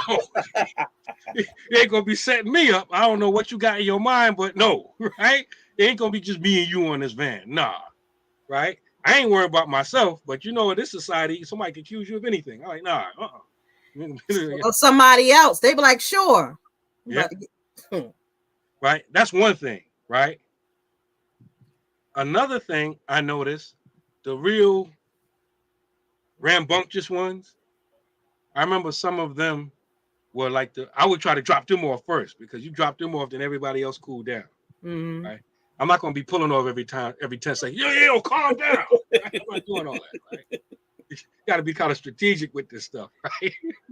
So I drop the wild ones off first, right? Because they would get dropped off, if not first, next to first anyway, right? So I would drop them off first and whatever. I started noticing that even the wild ones, you couldn't hardly control them. As we physically got closer to their house, you would see them gradually go into a depression. Mm. I started noticing that. Like they be acting all wild when they first get on the van. Whatever. As soon as we get close to their house, it will be like, they'll be like, Mm. and some of them sometimes will ask me, Mr. Naeem, why do you always have to drop me off first? Right? Can't you drop me off last? I started noticing, like, you can tell they didn't have to say anything. I could tell that these kids were going home to hell. Whatever they was going home to was hell for them. And they did not want to go home. It was so bad that if I said, hey, let's just hang out, we just drive all over the place for a while, they would have been like, cool, Mr. Naeem, let's go. And I just started noticing, I'm like, yo, 5 minutes ago, this dude, I couldn't get him to calm down. And when I first noticed it, I said, okay, I made a mental note of it. And then I pay attention to it the next day. I'm like, yo, this is not just a one-off. This is like, they don't want to go home. Home is hell for them. Something ain't right in that home. They ain't tell me nothing. I just know by the body language, the energy level. It would almost like they will be almost on the verge of tears almost sometimes getting off the van, going in their house. Slow walking, like real slow. I'm like, subhanAllah. And then people always like say, well, it's the school. Nah, it ain't the school. The school is dealing with whatever the home and the rest of the society is producing. That's why, like I said, much as I love teaching and all that kind of stuff, I will not take a teaching position in the United States of America. I don't care what neighborhood it's in. On top of that, teachers get paid least than everybody else, and they should be getting paid the most. But I'm sorry, I forgot why I mentioned all that. No, you ain't got to apologize. And then the teachers, they have to worry about their safety from these kids and their parents. And their parents. Look how many, teachers have been attacked, by the students and the parents. Like, you can't even tell the parents anything about their child without being, I remember here in Pittsburgh a couple of years ago, teacher had an issue with one of the students. And I believe the parent followed that teacher home and shot her. Yeah, I remember that. Remember that? Shot her or stabbed her at the light or something. This thing's, it's like you are, it's somebody has said it. You under this pressure. You understand? It's you have a kid raise up on you and physically slap you, punch you, whatever. Right. You can't even hit them back. I'm can't sorry. do nothing. That's why I can't be in the school. If you hit me. SubhanAllah. Wa alaikum salam to barakatuh. Amina. So let's examine our relationships. And you need to determine, is it healthy or not? This situation was inspired, that video with that son, that trifling son. That relationship needs to be repaired. It's no good for anybody. Nobody's daughter should be messing with that dude. Nobody's daughter, cousin, niece, whatever. Nobody, he's not marriage material. I'm not a sheikh or anything, but I will see that as, if he was Muslim and he had that attitude, it'll be haram for him to marry. Gotta be careful with terminology. I know, but I'm just saying. I'm sorry. You understand what I'm saying? I understand what you're saying. He need to fast. He need to fast, make tauba. I'm not making no fatwas up. I'm just saying his predicament, he's not going to benefit nobody's daughter. And it's like we don't, like, I'm not saying we as us. I'm just saying, like, some of us don't take these things seriously. Like, who are your children going to marry? Who's going to be there when they ready to embark, in family life? Most people don't even care about this stuff no more. That's the point. They don't care about that stuff. They want them to, stay home and live at home and be at their service and, treat them like a little pet, buy them things, whatever, make them feel good. because they want the company. That's not what that child is there for. You already have a place in their heart. That's already established, right? Allow them to be who they are. You can still be in their life, but he cannot be a hub son to you. He cannot. There was an elementary school here in Winston-Salem, North Carolina, where they had a room that the parents were allowed to spank their kids. Oh, wow. How many years ago was that? They should have a room now, 2 rooms, adjoining rooms, where you can spank the parents too. Because the parents is creating these cats. Yes. Because remember, back in the 90s, there was a high rate of teenage pregnancies. Y'all remember that, right? Very high. These are them same parents that get older in their 30s and 40s. These are them same parents that they had a whole show, Teenage Pregnancy. What's the name of that show? Where they was like, was following these kids that was pregnant, and they, you know, and they was teen pregnancy. I forgot the name of the show. I think it was that. I don't know. But they had these shows, and that was like encouraging, you know, that type of behavior. And there's nothing honorable about that. And so these parents get older, you know, you can't tell them anything, and they don't have any parenting skills. So what do you expect? Teen moms. Yep, teen moms. That was the name of it. Just like they used to have the baby shows, you know, giving birth shows. They had a teen mom show. I think they had like several spinoffs from that, you know, following them when they got older. But these, you know, these children having children, right? You can't even tell the difference from the parent or the child. You don't know who's the parent, right? And then you have the parent competing with the child, right? Your child ratchet, you want to be ratchet too. Your child trying to live her best life, you know, get her, you know, a significant other, and you want to get that same significant other. You trying to get his attention. Like you competing with your daughter. That's not a mother-daughter relationship. It shouldn't look like that.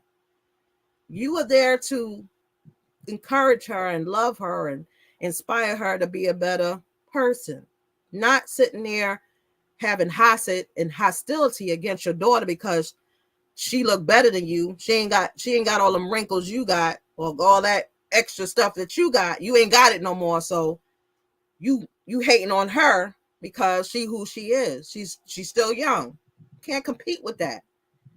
And that relationship never, it's never good. It's always going to be some drama. And it can get violent. And it can be fatal at times. SubhanAllah.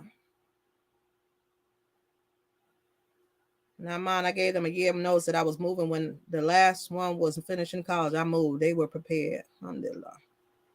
It's no dean in most of these households. It ain't happening. Somehow we got to capture they hearts. Got to capture their hearts. Yes, I had a grandma, daughter, and granddaughter. All of them had early pregnancy. SubhanAllah. Ooh, child. So, with that being said, we thank y'all for joining us in this episode of the Half Your Dean Show. Examine our relationships. If you have a child, regardless if it's a girl or a boy, what does that relationship look like? Are you enabling them to be bums? Are you enabling them to be dysfunctional adults?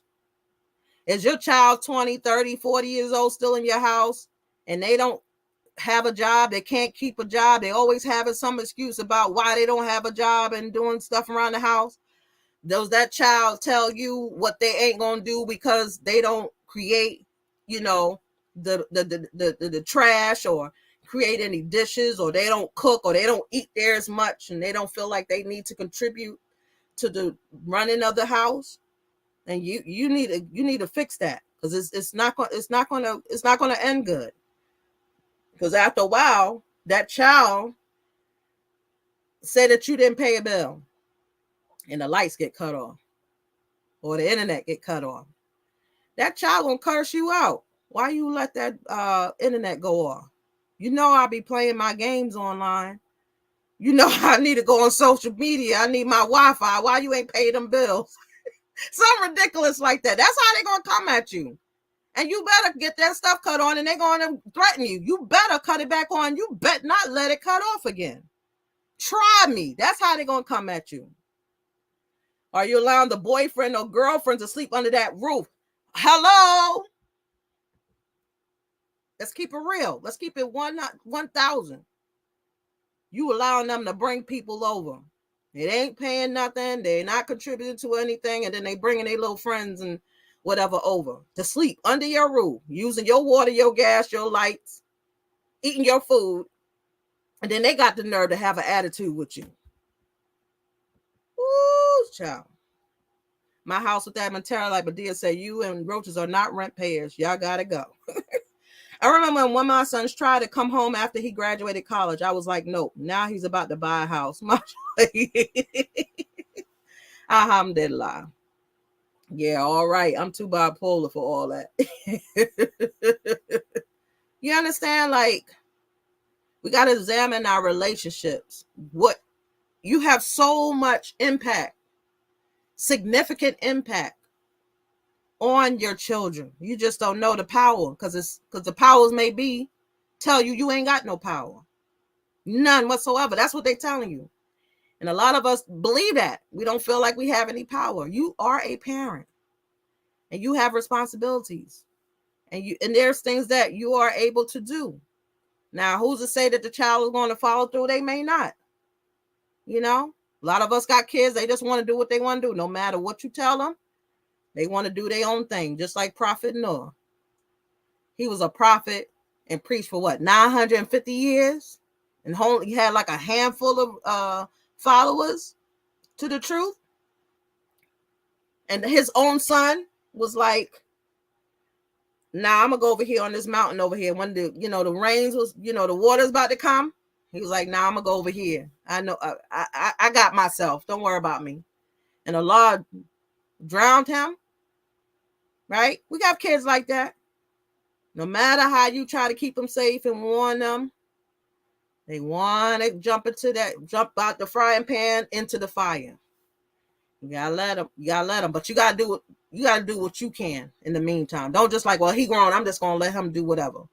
No, we'll warn them so that when Allah questions you, you can say, well, Allah, I did my best. I tried to warn him. I tried to guide him the best way I can. And they decide to go the way they want to go, right? And it's up to Allah whether they want them guided. And may Allah guide our children that are out there, following their nafs. May Allah guide them back to Him. May Allah make them feel that He is more dear to them than anything in this world. Make them better, upright people in this world, Muslims that are, the callers to this deen, the correct deen. May Allah, allow our kids, our children to be attached to the masjid, to bring them back to the masjid. They are absent, and that's not good. And may we try to think of ways and come up with solutions to bring them back to the masjid without compromising this deen. We have a bad habit of that. We try to get things done, but we willing to compromise. You can't compromise. You just got to be clever. And not being deceitful, but clever in the way you do it. And ask Allah to give you tawfiq. And ask Allah to give you the ability to do what you need to do. Imam Amin reminded me of something he had mentioned today about it's not you that's doing the doing. We always relying on our own selves about what things going to happen. No, it ain't going to happen. You don't have the ability to do anything. It's Allah that allows you and assists you. It's not you. So go back to the one that can give you the help and assistance that you need. And leave yourself out of it. Fitio is the oldest at home. He doesn't get to tell me anything. LOL, I forgot to pay the internet bill twice. He started doing the dishes on time. LOL, he thinks I'm taking it from him for not doing his deed. SubhanAllah. So alhamdulillah, it was a pleasure being with y'all this evening. It's Jum'ah this week. SubhanAllah, flying. Juma Mubarak. Send abundant prayers upon the Prophet Sallallahu Alaihi Wasallam. Make dua for the Muslims. Make dua for the Muslims that return back to Allah. May Allah forgive them. May Allah, Allah forgive us and allow us to die on Al-Islam with the correct Aqidah. And may Allah improve our situations while we're here and give us the ability to be the change that we seek in our societies and our communities. Is there anything else you want to say, Habibi Boo? No, ma'am. May Allah bless all of you with a blessed Juma. Once again, don't forget to send abundant prayers and peace upon our beloved Prophet Muhammad sallallahu alaihi wasallam. And don't forget to read Surah Al-Kahf, chapter number 18 of the Quran. Alhamdulillah. Thank you for that reminder. I forgot to mention that. So with that being said, Subhanaka Allahumma wa bihamdika ashhadu an la ilaha anta astaghfiruka wa atubu ilayk. Wal asra innal insana lafi khusr illa alladhina amanu wa amilu salihati wa tawassaw bil haqqi wa tawassaw bis sabr. Just a quick note, there was some advertisement that we made a couple of weeks ago about a all-you-can-eat buffet that supposed to occur on the 11th that has been canceled. Again, that event has been canceled. So don't be showing up at that part. Ain't nobody gonna be there. So, assalamu alaikum wa rahmatullahi wa barakatuh. Bismillah.